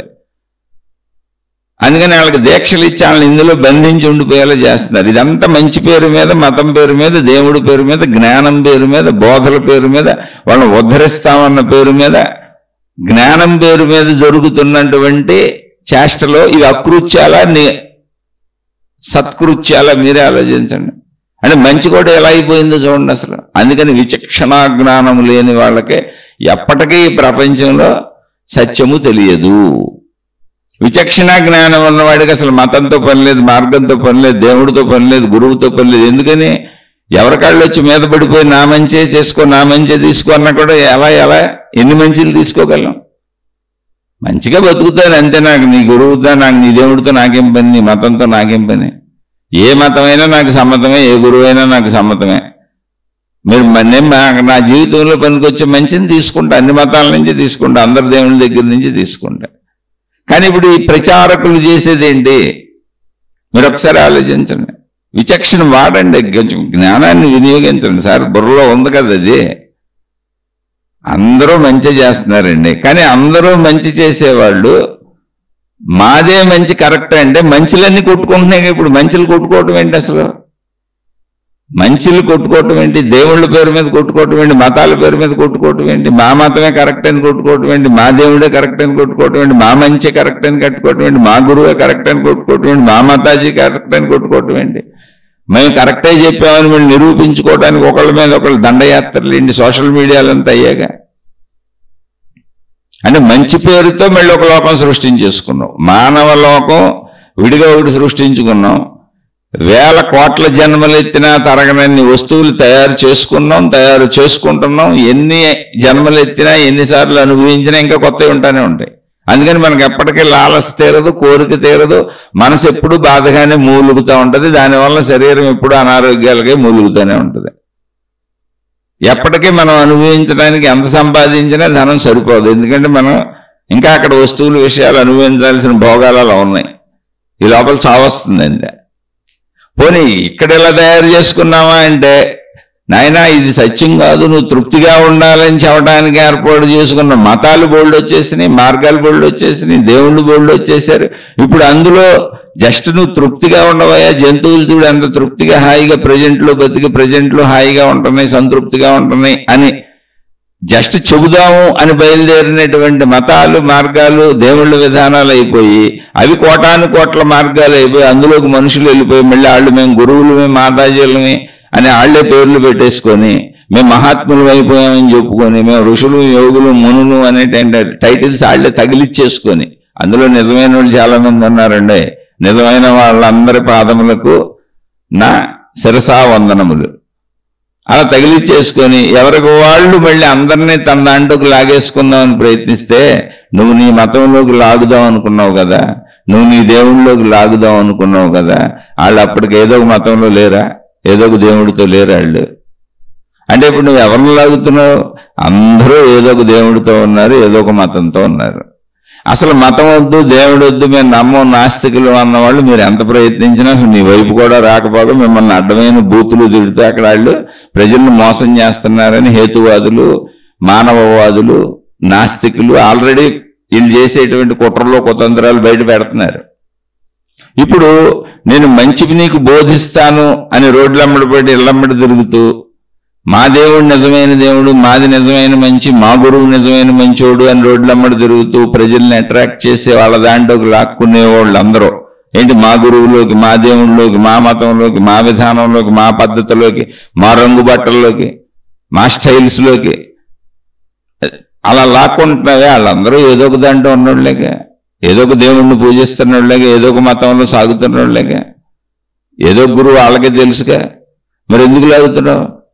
నువ్వు లాగుతున్నావు, వాళ్ళు పడిపోతున్నారు. ఇదంతా చేపలు పట్టుకోవటం లాగా ఉంటుందంటే. అంటే భౌతికత ఎలా వ్యాప్తి చెందుతుందో ప్రజల్ని, భౌతికత అంటే ఏంటి? విలాస వస్తువులు, అవసరాలకు మించిన విలాస వస్తువులు, లగ్జరీస్, ఇవన్నీ నాగరికత పేరుతో ప్రపంచం మనిషిని ఎంత ఆకట్టుకొని బంధించేసి మానసిక శారీరక రుగ్మతలకు గురి చేస్తుంది. అయ్యో అనుభవించలేకపోయాను, అయ్యో పొందలేకపోయానని ఎప్పటికీ ధనాన్ని చచ్చిపోయే వరకు వదలకుండా ధనం వెనక పరిగెత్తేలా ఎలా చేస్తుందో, తృప్తి లేని బతుకు ఎలా బతికిస్తుందో, ఆధ్యాత్మికత కూడా అలాగే తయారైంది. ఈ గురువు దగ్గర కాదు ఇంకొక గురువు, ఆ గురువు కాదు ఇంకొక గురువు. ఎందుకని అందరూ ప్రయత్నించుకుంటున్నారు, చేపలు పెట్టినట్టు గేలాలు వేస్తున్నారు. అలా చేపలు పెట్టాలి, గేలం ఏం చేయాలంటే ఏం చేయాలి? చేప గేలానికి ఎందుకు పడుతుంది? పడదు కదా. అందుకని దానికి ఆశ చూపించేటువంటి చిన్న మాంసపు ముక్కని ఎరగబెట్టాలి. మాంసపు ముక్క తిందామని వచ్చి చేప దొరికిపోద్ది గేలానికి. మోసం చేయాలి దాన్ని. అందుకని మాయలు, మహిమలు, అద్భుతాలు అని దేవుళ్ళ పేర్ల మీద మతాలు వీళ్ళందరూ ఇప్పుడు మోసాలు మొదలు పెట్టారు. అది మోసం అంటే. మనిషిని పట్టడానికి అంటే చేపను పట్టడానికి, చేపలు పెట్టే గేలానికి ఎర్రను తొడిగినట్టుగా ఆ ఎర్రను తిందామని వచ్చి ఎర్ర అడుగునున్నటువంటి ఇనప ముళ్ళుకి చేప గుచ్చుకుపోద్ది. ఇనప ముళ్ళు వెళ్ళి చేప నోట్లో గుచ్చుకుపోద్ది కదా, తప్పించుకోలేదు. దాన్ని పట్టుకొని చేపను బయటకు లాగేస్తాడు. అలాగే నేను రక్షిస్తాను, కాపాడుతాను, నీ బాధలు మా దేవుడు రక్షిస్తాడు, మా గురువు రక్షిస్తాడు, మా గురువు గారు ఎంతటి మహిమపరుడు, మా దేవుడు గారు ఎంతటి మహిమపరుడు, మా మతం ఎంత మహిమపరమైంది, మా గ్రంథం ఎంత మహిమపరమైంది. అసలు నీకు చదవడం రాకపోతే ఊరిని గ్రంథాన్ని సంకన పెట్టుకో, లేదా హృదయం మీద పెట్టుకో, తల కింద పెట్టుకో, లేదా గ్రంథం అక్కడ పెట్టి 4 పూలు పెట్టు, పూజించు, గ్రంథాన్నే పూజించు అని ఏదో ఒక రకంగా మొత్తానికి మనుషులకు ఉన్న అవసరాలు తీరుస్తాం, కోరికలు తీరుస్తాం, భయాలు పోగొడతాం అని చెప్పి ఎర్రలు వేస్తున్నారు. వాటికి చేపలను పట్టడానికి ఎర్రలేసినట్టు ఇవన్నీ మహిమలు మాయలు అద్భుతాలని సాక్ష్యాలు చెప్పించి మా దగ్గర ఇన్ని మహిమలు జరిగినాయి, ఇన్ని మాయలు జరిగినాయి, మా దేవుడు ఈ చేస్తాడు, మా మతాలు ఈ చేస్తాయని మనిషిని గందరగోళంలో పడేశారు. కాబట్టి ఎప్పటికైనా సరే నువ్వు మానవ అమ్మ తల్లి మీకు మీరే మేల్కోవాలి. కాదని నువ్వు దేంట్లోకి వెళ్ళినా దాంట్లో ఇరుక్కుపోతావు అంతే. నీ జ్ఞానాన్ని నువ్వే తెలుసుకోవాలి. అందుకే ఉద్ధరేద్ ఆత్మదాత్మానం, నిజాయితీ పరులైన వాళ్ళు చెప్పారు. నిజాయితీ అలా మతం ఉండదు. మీకు భగవద్గీత చదువుతున్నారనుకోండి, ఎక్కడైనా మతం పేరు వచ్చిందా? కాదే భగవద్గీత ఇప్పుడు మా మతందే అని ఎవరన్నా చెప్పుకోవచ్చు. మళ్ళీ ఆ దేవుడు మా దేవుడే అని మళ్ళీ ఆ మతంలోనే వేరే దేవుళ్ళతో విరోధాలు పెట్టుకుంటూ ఉంటారు, వేరే దేవుళ్ళని తిడతా ఉంటారు. ఎందుకంటే నేను పాపులర్ అవ్వాలిగా. నేను రాసిన భగవద్గీత పుస్తకం నేను అమ్ముకోవాలి, మళ్ళీ మిగిలిన వాళ్ళు రాసిన భగవద్గీత పుస్తకాలు కాదు, నా పుస్తకమే చదవాలి. భగవద్గీతలో తత్వం ఏంటి కాదు, నేను రాసిన పుస్తకం కొనుక్కొని చదవాలి. ఏ దేవుడికైనా సరే నేను రాసిన పుస్తకం మీరు చదవాలి, నేను చెప్పినట్టుగా మీరు చదవాలి, నేను చెప్పిన అర్థంలో మీరు చదవాలి, నా పుస్తకం కొనుక్కొని చదవాలి. ఎందుకని అప్పుడే నాకు లాభం వస్తుంది, మీ ద్వారా నాకు డబ్బు వస్తుంది, కీర్తి ప్రతిష్టలు వస్తాయి, నాకు సుఖభోగాలన్నీ దొరుకుతాయి. మళ్ళీ మీరు ఏదో ఒక భగవద్గీత చదివేశారనుకోండి, నాకు డబ్బులు ఎట్టొస్తాయి. అందుకని సంస్థలు ఎవరికాళ్ళు వాటిని అనుకూలంగా కొంతమంది ఏకంగా మార్చి కూడా రాసేసుకున్నారు. అనేక గ్రంథాలు వాళ్ళకు అనుకూలంగా రాసేసుకున్నారు, మార్పులు చేర్పులు చేస్తారు, సామాన్యులకు తెలియదు. ఈ చేసిన వాళ్ళందరూ పెద్ద పెద్ద గురువులు అనే పేరులో ఉన్నాడు. ఎందుకంటే వాళ్ళకి సమూహాలు కావాలి. ఇప్పుడు మళ్ళీ వాళ్ళే కొట్టుకు చేస్తున్నారు. ఏమంటే వాళ్ళు రాసింది తప్పు, వీళ్ళు రాసింది తప్పు, ఇది అసలైంది, వాళ్ళు అలా చేశారు, వీళ్ళు ఎలా చేశారు. ఇంకెప్పటికీ ఇది ఇలాగే ఉంటుంది. నువ్వు అందులో చిక్కుకున్నావు అనుకో, ఏ మతంలో ఏ గ్రంథాలైనా ఇలాగే ఉన్నాయి, ఏ మతంలో ఏ దేవుడి పేరు మీద ఏది సాగుతున్నా ఇలాగే ఉంది. అన్నింటిలోనూ దొంగలు ఉన్నారు. కానీ ఈ దొంగలందరూ ఉండటానికి ఆధారం ఏంటంటే అన్నింటిలో ముందు మంచిగానే మొదలైంది, మంచితోనే మొదలైనవి, తర్వాత దొంగలు వచ్చి చేరిపోయారు. ఈజీ మనీ ఉంది అక్కడ. కాళ్ళ మీద పెట్టి దండం పెట్టి డబ్బులు ఇచ్చేది ఒక దైవీ వ్యవస్థలోనే. ఊరికినే డబ్బులు ఇచ్చేది, గౌరవించి డబ్బులు ఇచ్చేది, నమస్కారం పెట్టి డబ్బులు ఇచ్చేది, కాళ్ళ మీద పెట్టి డబ్బులు ఇచ్చేది, సమస్త సేవలో చేసేది ఒక్క దైవీ మార్గంలోనే. ఇంకా ప్రపంచంలో ఎక్కడ మనిషికి పిల్లికి బెచ్చం కూడా పెట్టాడు. పైగా మోసాలు చేసి మరీ ఎదుటోడి దగ్గర లాక్కుంటారు. అలా మోసాలు చేసి మరీ ఎదుటోడి దగ్గర లాక్కొని ప్రజల్ని మోసం చేసి అన్ని సంపాదించేవాళ్ళు కూడా దేవుడి దగ్గరికి వెళ్ళి మోసంలో వాటాయిస్తారు. ఆ గురువులకి దేవుళ్ళకి ఆ మోసంలో వాటాయిస్తారు. నేను 1 కోటి రూపాయలు కొట్టేసాను, దేవుడు ఎదుగు నీకు 1,00,000 రూపాయలు ఇస్తున్నాను. ఇలా తయారు చేసుకున్నాం. అందులో మీరు ఒకవేళ చిక్కుకున్నారనుకో, మీరు ఎప్పటికీ బయటకు రాలేరు. అందుకే స్వీయ జ్ఞానము, అదే ఆత్మజ్ఞానము, ఆధ్యాత్మిక చదువు. నీ బుర్రను వాడు, పక్కోడు బుర్ర మీద వెళ్ళబాక. ఆడిని చేపలు పెట్టినట్టు నిన్ను పడుతున్నారు వాళ్ళు, మగవాళ్ళు కావచ్చు, స్త్రీలు కావచ్చు, ఎవరైనా మనుషులు నిన్ను చేపలు పెట్టినట్టు పట్టడానికి బయలుదేరారు. లేకపోతే రోడ్ల మీద ఎందుకు దొరుకుతారండి? ఏం పని చెప్పండి.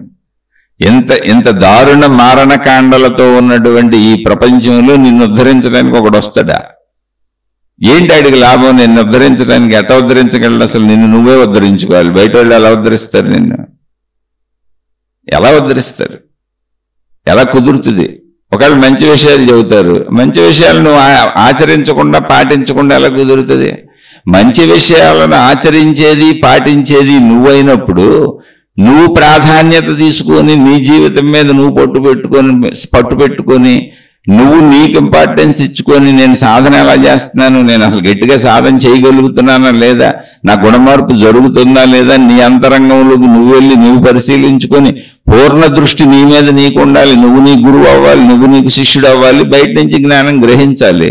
ఇదంతా వదిలేసి వాళ్ళు చెప్పినట్టు చేస్తాను, అక్కడ ఊడుస్తాను తుడుస్తాను, వాళ్ళు చెప్పిన పనులన్నీ చేస్తాను, మోక్షం నాకు వాళ్ళే ఇచ్చేస్తారంటే వాళ్ళకి డబ్బులు ఇస్తాను, వాళ్ళు అడిగిన డబ్బులు ఇస్తాను, దక్షిణలు ఇస్తాను, సేవలు చేస్తాను, భౌతికంలో నా ఇష్టం వచ్చినట్టు బతుకుతాను, నా సుఖభోగాలు నేను చూసుకుంటాను, ధర్మజీవనం నేను జీవించను, వాళ్ళకి డబ్బులు ఇస్తే వాళ్ళకి సేవలు చేస్తే అన్ని జరిగిపోతాయి అంటే నీ అంత అమాయకుడు ఉంటాడా? మనకంటే బెటర్ జంతువులు ప్రజెంట్లో హాయిగా జీవిస్తున్నాయి. వాటికి మరణ భయం పెద్దగా ఉండదు. ఎందుకనంటే భవిష్యత్తు బాధ వాటికి ఊహ ఉండదు. భవిష్యత్తు గురించి ఆలోచించవు. ఆకలేసినప్పుడు ఆలోచిస్తాయి, కోరికొచ్చినప్పుడు ఆలోచిస్తాయి, తెచ్చేసుకొని పడుకుంటాయి అంతే, లేదా విశ్రాంతిగా గడుపుతాయి. అలాగే గతంలోకి వెళ్ళి ఊహించుకుంటూ బాధపడవు. అలా నువ్వు ఇరుక్కుపోయినప్పుడు, అజ్ఞానంలో ఇరుక్కుపోయినప్పుడు, నిన్ను నువ్వు గమనించుకొని నీలో గుణమార్పు తెచ్చుకోనప్పుడు జంతువులే బెటర్. అది ఎవరికాళ్ళు ఆలోచించుకోండి. అందుకు అసలు ఈ శీర్షికలు చెబుతుంది. ఎవరు చెడ్డోళ్ళు ఎవరు మంచోళ్ళు అని కాదు, ఒక ఉద్దేశాన్ని గమనించండి. ఒక ప్రచారం అనేదే ఒక ప్రమాదము. ప్రచారం ఎప్పుడు ప్రమాదమే. ఎందుకని? అన్ని మతాలు జనాల మీద దాడి చేసేస్తా ఉంటే, ఎవరికాళ్ళు మాదే గొప్పదని నిరూపిస్తా ఉంటే, ఆ నిరూపణలో ఏది గొప్పదో ఎలా తెలుసుకుంటాడు? 100 పేస్టులు అడ్వర్టైజ్మెంట్లు వచ్చినాయి, ఏం చేస్తావు? ఎలా తెలుసుకుంటావు? ఆ 100 పేస్టుల్లో ఏది నువ్వు గొప్ప పేస్ట్ ఎలా తెలుస్తుంది నీకు? నిజం ఎలా తెలుస్తుంది నీకు? అసలు ఏమీ లేదు. అందులో నీకు నచ్చిన అడ్వర్టైజ్మెంట్ ఇస్తున్న వాళ్ళు ఎవరో, ఆ సెలబ్రిటీ ఎవరో, అది కొనుక్కుంటున్నావు నువ్వు అంతే. లేదా సామాన్యులు వాళ్ళ ధరలో వాళ్ళకి అందుబాటులో ఉన్న దాంట్లో ఏదో బెటర్ కొనుక్కుంటున్నారు. ఇప్పుడు వస్తువులు అడ్వర్టైజ్మెంట్లతో అమ్మబడుతున్నాయి. అడ్వర్టైజ్మెంట్ని బట్టి నాణ్యత తప్ప వస్తువు నాణ్యత ప్రజలకు తెలియదు అసలు. అన్ని వస్తువులండి. అడ్వర్టైజ్మెంట్ ఏంటంటే ప్రచారం ఎందుకు? అమ్ముకోవాలి కాబట్టి, నమ్మించాలంటే ఇప్పుడు పెద్ద పెద్ద సెలబ్రిటీస్ని పెట్టి చెప్పిస్తున్నారు అంతే. వస్తువులో నాణ్యత లేదు కానీ మిమ్మల్ని నమ్మించాలి మేము నాణ్యత ఉందని. అలాగే మతాలన్నీ కూడా ప్రచారాలు అయిపోయినాయి. ప్రచారాలు అయితే ఓకే, మతం మంచిదే, దేవుడు మంచోడే, విధానం మంచిదే, జ్ఞానం మంచిదే, పద్ధతి మంచిదే. కానీ ఒక్క మనిషి మీద ఇన్ని మతాలు దాడి చేస్తుంటే, ఇన్ని మార్గాలు దాడి చేస్తుంటే, ఇంతమంది గురువులు దాడి చేస్తుంటే, ఇంతమంది మాతాజీలు దాడి చేస్తుంటే, ఎవరికాళ్ళు ఎల్లమ్మడి తిరిగి మాదే కరెక్ట్ మాదని చెబుతుంటే అసలు మనిషి దేన్ని ఇప్పుడు అనుసరించాలి? ఏమైపోతాడు? అందుకని దేన్ని పట్టుకున్న వాళ్ళు దాన్ని, దేన్ని నమ్మిన వాళ్ళు దాన్ని, నాదే కరెక్ట్ అని ఇతరమైన వాటితో ఘర్షణ పడేలా ఇప్పుడున్న మత ప్రవక్తలు, మత పెద్దలు, మత గురువులు అందరూ తయారు చేస్తున్నారు. ఎందుకని? ఘర్షణ పడకపోతే నా ఎంటిటీ ఉండదు, నా ఎగ్జిస్టెన్స్ ఉండదు. ఓ పిచ్చి అమాయకపు మానవుడా, అసలు అలా నేను ఘర్షణ కాళ్ళు ఎగదోస్తుంటే నువ్వు ఘర్షణకి వెళ్ళొచ్చా? బుర్ర ఉంది అసలు నీకు? వాళ్ళందరూ ఎక్కడో కూర్చొని హాయిగా నిన్ను ఘర్షణలకు ఎగదోస్తుంటే నువ్వు అసలు పడొచ్చా? వల్ల పడొచ్చా? నువ్వు చేప అవ్వచ్చా? నువ్వు మనిషి కదా. ఆ గేలానికి దొరకొచ్చా? ఆ వలకి దొరకొచ్చా? ఆ మతపు వలకే, ఆ మార్గపు వలపై, ఆ గురువులు గేలాలకి దొరకబాక, ఆ మాతాజీల గేలాలకు దొరకబాక, నువ్వు చేప అవ్వబాక, నువ్వు మనిషివి, జ్ఞానాన్ని వాడు. అన్ని మతాలలో మంచిని తీసుకో, అందరు గురువులు అందరు మాతాజీల దగ్గర మంచిని తీసుకో. అంతే తప్ప నువ్వు ఒక దాంట్లో దూరిపోయి ఇదేనా అదేనా ఇతరులతో ఘర్షణ ఎందుకు పడుతున్నావు?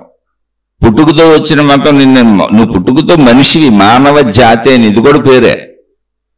ఏంటంటే జంతువును కాదు. జంతువు అయితే ఫలానా ఏనుగు, ఫలానా పిల్లి, ఫలానా కుక్క, అది నీ జాతి. అప్పుడు చెట్టు అయితే వృక్ష జాతి. ఆ చెట్టులో కూడా మళ్ళీ మామిడి చెట్టు, జామ చెట్టు, ఫలానా. అలాగే నువ్వు మనిషివి అంతే. మనిషికి మతము, కులము, జాతి ఇవన్నీ కూడా కేవలము మనము సంబోధనార్థం, అంటే ఫలానా మనిషిని తెలియటం కోసం, గ్రహింపు కోసం, వ్యావహారిక సత్యంగా జీవితంలో బతకడానికి అనువుగా ఏర్పాటు చేసుకున్న వ్యవస్థలు నిజమని ఎందుకు అనుకుంటున్నావు? మతాలు కూడా అలా వ్యావహారికముగా వచ్చినవే, మత ప్రబోధాలు కూడా అలా వ్యావహారికంగా వచ్చినవే. మతాలు, దేవుళ్ళు, మార్గాలు, విధానాలు ఇవన్నీ కూడా వ్యావహారిక సత్యములు. నిన్ను మంచి వైపు నడిపించడానికి ఎవరో మంచోళ్ళు ప్లాన్ చేసి ఏర్పాటు చేశారు. ఇప్పుడు ఒకప్పుడు జంతువులతో పాటు ఉన్నాం, బట్టలు కట్టుకోలేదు. సరే, ఏదో మనుషులు కొంచెం నాగరికత పెరుగుతుంది, తెలుస్తుంది కదా, బట్టలు కట్టుకుందాం అనుకున్నారు, బట్టలు తయారు చేశారు, అంతే. ఏముంది అందులో? చెప్పులకి అన్నీ, కాళ్ళకి అన్నీ గుచ్చుకుంటున్నాయి కదా, చెప్పులకు రక్షణ పెట్టుకుందాం అనుకున్నారు, కాళ్ళకి చెప్పులు, బూట్లు తయారు చేసుకున్నారు. అరే ఎండబడుతుంది కదా అని టోపీలు, గొడుగులు తయారు చేసుకున్నారు. ఆ చెట్ల కింద, పుట్ల కింద, గుహల్లో ఉండే ప్రమాదంగా ఉంది జంతువులతో కదా అని మానవ లోకం నిర్మించుకుని ఇల్లు కట్టుకున్నారు. ఇల్లు కట్టేసుకున్నాం, చుట్టూ గోడలు పెట్టేసుకున్నాం, మనకి ఎక్కడ గాలి రాదు, పాటు రావట్లేదు, ఎట్ట గోడల మధ్యలో జైలు జీవితం లాగా ఉంది కదా అదే ఆరు బయట ప్రపంచంలో చక్కటి గాలి ఉండేది, పశుపక్షాదులు అన్నీ ఆరు బయట ప్రకృతిలో ఉంటాయి. చక్కటి గాలి చక్కటి వెలుతురు అన్నీ ఉండేది. ఎలా అంటే ఫ్యాన్లు పెట్టుకున్నాం, ఏసీలు పెట్టుకున్నాం, కరెంటు బల్బులు తయారు చేసుకున్నాం, కరెంటు తయారు చేసుకున్నాం. మనం నిర్మించుకున్న దాంట్లోనే మనకి ఏం కావాలో అన్ని తయారు చేసుకున్నాం. ఓకే, బతుకు అందులో. కానీ ఇప్పుడు దేవుళ్ళలో కూడా అలాగే బతుకు. ఏదో ఒక మతంలో పుట్టుకతోనే మతం వచ్చింది. మతం నిర్మించుకుంది కాదే, అది సహజంగా ఉంది కాదే, ప్రకృతి సహజమైంది కాదే, మతం మనిషి తయారు చేసింది. నువ్వు పుట్టేటప్పటికి మీ నాన్న అమ్మ నాన్న ఏ మతంలో ఉంటే నీది ఆ మతమే అన్నారు. అసలు అది ఎంత ఆలోచించండి, ఎంత దారుణమైన విషయం. మతం నీ ఎంపిక కాదు. ఆ మతం కానీ, ఆ దేవుడు కానీ, ఆ జ్ఞానం కానీ, ఆ బోధ కానీ, ఆ పుస్తకం కానీ, అందులో ఉన్న జ్ఞాన సంపద కానీ నీకు తెలుసు. అసలు నువ్వు కావాలని ఎన్నుకున్నావా?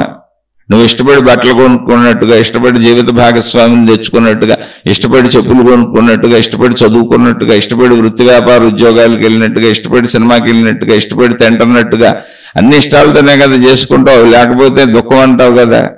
ఇష్టాలు జరగకపోతే దుఃఖం అని భావించుకుంటావు కదా. అలా మతం నువ్వు ఇష్టంతో ఎన్నుకుందా? కానే కాదు, పుట్టుకతో తీసుకున్నారు అంతే. దాన్ని సమర్థించుకుంటూ వెళ్ళిపోతున్నారు. అసలు మూర్ఖులా మంచోళ్ళ ఏమీ తెలియట్లేదు ఎవరైనా సరే, ఏ మతంలో అయినా. అందుకని మూర్ఖతను వీడు. మతం ఎందుకు వచ్చింది? సౌకర్యార్థము. నీకు ఒక మంచి విషయాలు అలవాటు చేద్దాం నాయన. ఈ మతానికి సాంప్రదాయాలు, పద్ధతులు, ఆచార వ్యవహారాలు ఇవి అంటే ఏంటి? నీకు మంచిని నేర్పుదాం. పొద్దున్నే లేవండి నాయన, ఎడాపెడా ఎప్పుడు పడితే అప్పుడు లేచి ఎప్పుడు పడితే అప్పుడు పడుకుంటే వ్యవస్థ దెబ్బతింటుంది నాయన, నీ జీవితమే పాడైపోద్ది నాయన, అనారోగ్యాలు పాలవుతాయి నాయన. కొంచెం పొద్దున్నే లేవండి, శుచిగా స్నానపానాదులు చేయండి, కాలకృత్యాలు తీర్చుకోండి, కొంచెం మనసును మంచిగా ఉంచుకోవడానికి ఒక దైవ భావన కల్పించుకోండి. ఒక దైవ శక్తి ఏదో నన్ను గమనిస్తుంది, నన్ను చూస్తుంది, అది నన్ను రక్షిస్తుంది, కాపాడుతుంది అనే భావనలో ఆ దైవశక్తిని ప్రార్థించండి. ఎందుకని నన్ను మించిన శక్తి ఉందని రోజు గుర్తు చేసుకోండి. తప్పులు చేయకుండా ఉంటారు. తద్వారా అది తప్పులు చేయని మంచి జీవితం జీవించడం కోసం మతాన్ని నువ్వు పుట్టకముందే నీ ఇంట్లో పెట్టారు. కానీ నువ్వు అది పట్టుకొని ఎవరికాళ్ళు నా మతమే గొప్పదని కొట్టుకోవటం మొదలెట్టారు. జ్ఞానం కోసం, మంచి కోసం వాళ్ళు పెడితే అది ప్రమాదకరంగా తయారైంది. అంటే ఇది ఎలాంటిదంటే, ప్రతి వంటింట్లో కత్తులు ఉంటాయి కూరగాయలు కోసుకోవటానికి. కత్తులు ఎందుకు? వినియోగార్థం. కూరగాయలు అవి కోసుకోవాలి, ఉల్లిపాయలు అవి తరుక్కోవాలి, మనం వండుకొని బతకాలంటే అవి కావాలి. కానీ ఆడితోని పొడుచుకొని చచ్చిపోతున్నాం. అజ్ఞానమా, విజ్ఞానమా, సుజ్ఞానమా, మూర్ఖ జ్ఞానమా, మూఢ జ్ఞానమా? ఇదేనా జ్ఞానం అంటే అనేది ఎవరు ఆలోచించాలి? ప్రపంచవ్యాప్తంగా ఎవరికి చెప్పకూడదు, ఎవరికి వాళ్ళు ఆలోచించుకోవాలి. ఇంకోళ్ళకి చెప్పడానికి అందరూ ప్రవచనకర్తలే, అందరూ నీతులే చెబుతారు. కానీ వాళ్ళు మారేది ఏది? చెప్పాక ఈ ప్రవచనకర్తలు కానీ, గురువులు కానీ, మహాత్ములు కానీ ఎవరైనా ఇప్పుడు ఉన్నవాళ్ళని మీరు పరిశీలించండి, ఎంతటోళ్ళనైనా. అసలు భౌతికంలో ఒక మనిషికి బోధించే సారాంశం ఏంటాళ్ళు? దైవశక్తి ఉంది, ఈ సృష్టిని నడుపుతుంది. పోనీ ఆ దైవశక్తికి వాళ్ళు దేవుడు పేరు పెట్టుకుంటారు, మా మతపు దేవుడు అంటారు. అది తీసి పక్కన పెట్టేయండి. నువ్వు ఉన్నంతలో తృప్తిగా ఉండు, సుఖంగా ఉండు, హాయిగా ఉండు, తప్పులు చేయబాక, మంచి చేయబాక. ఎక్కడో చోట నీ జీవితాన్ని తృప్తి అంటే ఏంటి? అక్కడికి ఆగటమేగా. తృప్తి అంటే ఆగకుండా సాగుతూ ఉండే తృప్తి ఎక్కడ వస్తుంది? ఏ విషయంలో అయినా. అలా ఉన్నదాంతో తృప్తిగా ఉండి, ధర్మంగా ఉండు, మంచిగా ఉండు. అందరూ నీలాంటి మనుషులే. కాబట్టి మనుషులందరినీ ప్రేమించు, కుదిరితే వాళ్ళందరికీ మేలు చేయి. ఏ మతమైనా ఇదేగా చెప్పేది. కాసేపు దేవుళ్ళని తీసేద్దాం, మా దేవుడే కరెక్ట్ అనేది తీసేద్దాం. మంచి ఇదేగా చెప్పేది. ఇది చెప్పేవాళ్ళు ఆగారా? ఆ మతం ఆగిందా? ఆ మతపు గురువు ఆగాడా? ఎక్కడో చోట తృప్తి పడింది ఆ మతం, ఈ మనుషులు చాలు నాకని. లేదు, ప్రపంచం అంతా నా మతాన్ని కమ్మేయాలి. మళ్ళీ చెబుతున్నా, మీరు ఎంత విచక్షణగా ఆలోచించాలి ఇక్కడంటే, ఒకే మతానికి ఒక దేవుడే ఉంటాడు. ఒక మతం అంటే అర్థం ఏంటి? ఒక దేవుడిని పట్టుకొని వెళ్తా ఉంటుంది అది. ఒక మతంలో ఒక దేవుడితో లక్షల మంది ప్రార్థనాలయాలు కట్టి లక్షల మంది మత పెద్దలుగా, గురువులుగా, మహాత్ములుగా చలామణి అవుతూ ఉంటారు. ఒకే మతం, ఒకే దేవుడు. మళ్ళీ ఈ లక్షల మంది పని మేమందరం ఒకటే అని చెబుతారు. కాదు, అలా చెప్పరు. నా గురుత్వం వేరు, ఆయన గురుత్వం వేరు. 1,00,000 గురువులు, 1,00,000 శాఖలు, 1,00,000 డ్రెస్సులు, 1,00,000 విధానాలు పెడతారు ఆ ఒకే దేవుడికి, ఆ ఒకే మతానికి. 1,00,000 మంది ఆ ఒక దేవుడి పేరు మీద, ఒక మతం పేరు మీద 1,00,000 రకాల విధానాలు, పద్ధతులు మార్చేస్తారు. ఇందులో వాళ్ళు ఇందులోకి వెళ్ళిపోతారేమని భయం. సమూహాలు తయారు చేసుకుంటారు. ఎందుకు అంటే స్వీయ గుర్తింపు కోసం. ఇప్పుడు నిజంగా మతాన్ని ఏర్పరిచినటువంటి అవసరం ఏంటి? పుట్టుకతోనే ఒక మనిషికి మతం ఇంట్లో ఉండటం అనేది ఎందుకు జరిగింది? అతని ఎంపిక లేకుండా దాని అవసరత ఏంటి అంటే, పుట్టుక నుంచే మంచి బుద్ధులు నేర్పుదామని. నాయన మనను మించిన దైవశక్తి ఒకటి ఉంది, ఇదిగో నాయన ఈ దేవుణ్ణి మనం ఇలా ఆరాధిస్తున్నాం అంటే ఆరాధన ఎందుకు? రోజువారీ జీవితంలో దైవశక్తి ఉందని నమ్మటానికి, అంతే, ఇంకేం లేదు. నిన్ను మించిన శక్తి ఉందని నమ్మి ఆ శక్తి చూస్తుంది, గమనిస్తుంది అంటే నువ్వు ధర్మంగా మంచిగా బతుకుతావు అనేటువంటి దానికి నువ్వు పుట్టకముందే మతాన్ని నీ ఇంట్లో పెట్టారు. అలా బతకటానికి, మంచిగా బతకడానికి ఆచార సాంప్రదాయాలు, డిసిప్లిన్ పెట్టారు శరీరానికి మనసుకి. ఆ దైవాన్ని రోజు ప్రార్థించేలా చేశారు. ఎందుకని అలా ప్రార్థించాలంటే దైవాన్ని నువ్వు నమ్మాలి, భావించుకోవాలి లోపల, నన్ను మించిన దైవశక్తి ఉందని. అప్పుడు నువ్వు మంచిగా బతుకుతావు. అందుకని పెట్టారు. అందుకని పెట్టింది. ఇప్పుడు ఏమైంది? అనేక మంది మత పెద్దలు వచ్చి ఆ విషయాలు మేము చెప్పేస్తామని ఎవరికాళ్ళు గ్రూపులు చేసేసి, ఎవరికాళ్ళు విధానాలు మార్చేసి, వాటికి కొత్త రంగులు అద్దేసి, ఎందుకని మళ్ళీ నాలుగు వాళ్ళు అందులోకి వెళ్ళిపోతుంది. దేవుడు ఒకటే, మతం ఒకటే. మళ్ళీ చెబుతున్నా, ఎంత ఆశ్చర్యం చూడండి. ఈ గురువు శిష్యులు ఆ గురువు దగ్గరికి వెళ్ళకూడదు, ఆ గురువు శిష్యులు ఈ గురువు దగ్గరికి వెళ్ళకూడదు, ఆ మత పెద్దలు ఈ మత పెద్దలు వెళ్ళకూడదు, ఆ ప్రార్థనాలయాలకు వెళ్ళేవాళ్ళు ఈ ప్రార్థనాలయానికి వెళ్ళకూడదు. మళ్ళీ అది దేవుడిది, ఒకే దేవుడిదే, ఒక దేవుడే ఎంతకే, కానీ నా ప్రార్థనాలయానికి రావాలి. మీకు అర్థమైపోవట్లేదండి ఆ నేను అనేటువంటిది ఏమన్నా ఎలా ఇరికించేస్తున్నారు ఈ గురువులు, మహాత్ములు, ఈ మతాలు. మతం మంచిదే. ఎందుకని? పుట్టుక నుంచే నీకు నిన్ను మించినటువంటి విశ్వశక్తి ఒకటి ఉన్నది. నువ్వు శరీర భావనలో జీవిస్తున్నావు గనుక ఆ శరీర భావనలో నువ్వు ఇరుక్కుపోయి తప్పులు చేస్తావేమో, చేయబాకని పుట్టుక నుంచే నీకు ఆ శక్తి ఎరుకను కలిగించడానికి చేసిన ప్రయత్నము, నీకు ధర్మము, మంచి జ్ఞానము నేర్పి నువ్వు మంచిగా జీవించడానికి అవసరమైనటువంటి సత్సాంప్రదాయాలను, సద్విధానాలను నీకు పసితనము నుంచే నేర్పడానికి ఏర్పాటు చేయబడిన వ్యవస్థ అది. కానీ ఆ వ్యవస్థ ఎలా అయిపోయింది?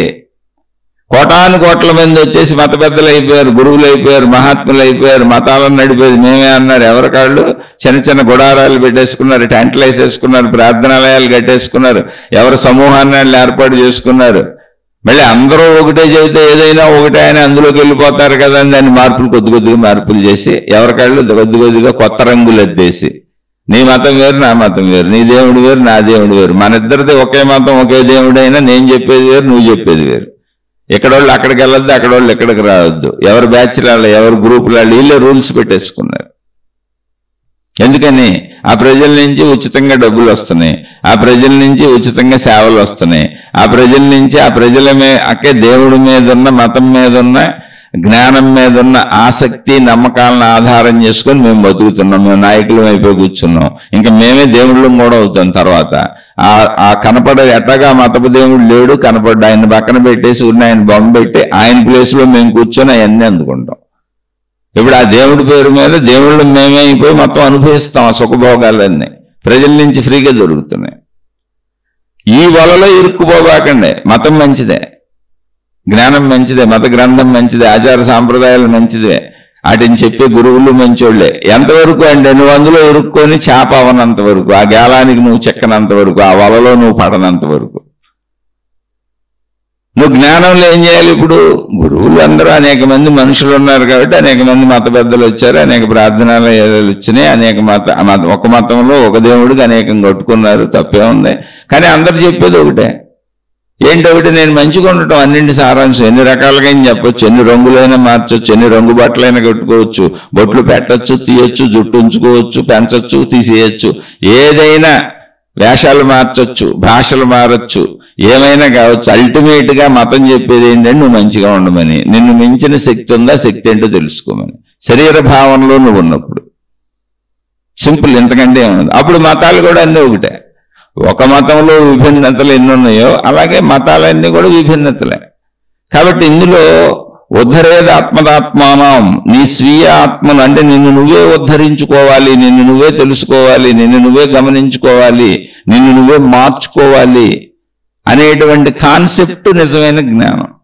ఈ జ్ఞానానికి సంబంధించినటువంటి నువ్వు మంచిగా బతకాలి అనేటువంటి కాన్సెప్ట్కి సంబంధించింది ఏ మతంలోనూ తీసుకో, ఎక్కడ వినపడినా తీసుకో. ఈ రంగు బట్టలు కట్టుకొని వినాలని అనుకున్నప్పుడు నువ్వు ఆ గేలానికి దొరికిన చేపవే. ఆ పంజరంలో పక్షివి అంతే. నువ్వు ఇంకా ఆ పంజరంలో పక్షివి, అందులోంచి బయటకు రాలేవు. అందుకే వాళ్ళని నిన్ను అందులో ఇరికించేస్తారు. నీకు రంగు బట్ట చుట్టేస్తారు, నీకు పెట్టేస్తారు, బొట్టు పెట్టడమో తీసేయటమో ఒక విధానం ఏదో చేసేస్తారు. ఇక నీది ఈ విధానం ఏం చెబుతారు, నువ్వు ఈ మతానికి, ఈ దేవుడికి, ఈ గురువుకి సంబంధించి నువ్వు అంకితం అయిపోయావని చెబుతారు. మళ్ళీ వేరే అంకితం కాదండి, అదే దేవుడై ఉండొచ్చు, అదే మంతం అయి ఉండొచ్చు, కానీ గురువు మారితే అంకితం మళ్ళీ వేరు కాదు. ఆ దేవుడి పేరు మీద, ఆ మతం పేరు మీద నాకు అంకితం అయిపోయావు నువ్వు, కానీ నాకని చెప్పను, ఆ దేవుడికి అని చెబుతాను. అలా ఎవరికాళ్ళు వచ్చి అదే ఒకే మతపు దేవుడు, ఒకే మతం, ఒకే దేవుడు, 1000 మంది గురువులు, వాళ్ళు నిన్ను అంకితం చేస్తారు, కానీ నన్ను దాటి వెళ్ళకూడదు. ఇప్పుడు నువ్వు అంకితం ఎవరికైనట్టు? గురువుకు అంకితం అయ్యవు, కానీ వాళ్ళు దేవుడు పేరు చెబుతున్నారు. వేరే చోటకి వెళ్ళకూడదంటే అర్థం ఏంటి? ఇదే దేవుడికి సంబంధించిన వేరే గురువు దగ్గరికి వెళ్ళకూడదు, వేరే ప్రార్థనాలయానికి వెళ్ళకూడదు, అదే దేవుడు అదే మతానికి సంబంధించిన ఇంకో దానికి నువ్వు వెళ్ళకూడదు అన్నప్పుడు అర్థమైపోలే నిన్ను గుర్రం చేసేసారని. నిన్ను ఒక బుద్ధి లేనటువంటి సామాన్య పక్షిని పంజరంలో పెట్టుకున్నట్టు పెట్టి తిరుగుతున్నారని నీకు అర్థం అవట్లే. ఎర్రేసి చేపను పెట్టినట్టు ఆ వండుకు తినేసినట్టు నేను తినేస్తున్నారని నీకు అర్థం అవట్లే. అంటే నీకు జ్ఞానం లేకపోతే, నువ్వు స్వార్థపరుడు అయితే, అత్యాశ ఉంటే, దురాశ ఉంటే, నీలో దుర్మార్గత్వం ఉంటే, నీలో జ్ఞానం లేకపోతే, మూఢత్వం ఉంటే, కోరికలు పుట్ట నువ్వు అయిపోయి ఉంటే ఈ జ్ఞానం నీకు అర్థం కాదు. నువ్వు చేపలో దొరికిపోతావు, లేదా పక్షిరా పంజరంలోకి నువ్వు వెళ్ళిపోతావు. అందుకే ఇక్కడ ఉద్ధరేది ఆత్మదాత్మానం అన్నప్పుడు మతాలు తప్పంటలా, గురువులు తప్పంటలా, మాతాజీలు తప్పంటలా, దేవుడు తప్పంటలా, దేవతలు తప్పంటలా. నేను చెబుతున్నది కొంచెం ఏంటంటే మీకు నేనేదో తప్పు చెప్పినట్టు అనిపిస్తుంది. కాదు, వీటన్నింటిలోని జ్ఞానసారాన్ని తీసుకో. అన్నింటి సారము నువ్వు మంచిగా బ్రతకటం ఒకే సింగిల్ లైన్ అంతే. అవునా కాదా? వెళ్ళి ఎత్తుక్కో, అన్ని మత గ్రంథాల్లోకి వెళ్ళి ఎత్తుక్కో. నిన్ను మంచిగా బతకమన్నాయా, చెడ్డగా బతకమంటున్నాయా అడుగు. అందరు దేవుళ్ళు దేవతల దగ్గరికి వెళ్ళి ఎత్తుక్కో, వాళ్ళు నిన్ను మంచిగా ఉండమన్నారు, చెడ్డగా ఉండమన్నారు, 2 పాయింట్లు అంతే. అన్నింటి సారము ఒకటే, మంచి. బ్రతికినంతకాలం నువ్వు మంచిగా ఉండాలి. దీని తర్వాత బ్రతికినంతకాలం నువ్వు మంచిగా ఉంటూ ఇతరులకు సహాయం చేయాలి. ఎవరిని ఇబ్బంది పెట్టకూడదు, బాధ పెట్టకూడదు, చెడు చేయకూడదు. దాని తర్వాత నిన్ను మించిన శక్తి ఉందని కదా మతాలు ఏర్పడిన, దేవుళ్ళు దేవతలు విధానాలు పద్ధతుల వలన కదా మతం వచ్చింది. ఆ శక్తి ఏంటో తెలుసుకో. ఆఖరిది అది అల్టిమేట్. ముందు నువ్వు మంచిగా బతకాలి, అసలు చెడు చేయకూడదు. తర్వాత నువ్వు మంచిగా బతకటమే కాదు, ఇతరులకు మేలు చేయాలి, చెడు ఎప్పటికీ చేయకూడదు. ఇతరులకు మేలు కూడా చేయటం, మేలు చేస్తూ నువ్వు మంచిగా బతకడం అనేది మొత్తం నీకు వచ్చేస్తే నిన్ను మించిన శక్తి ఒకటి ఉన్నదని కదా దేవుడు దేవత, దాని మీద కదా మతం ఏర్పడింది, దాని పేరు మీద కదా జ్ఞాన బోధలు జరుగుతుంది.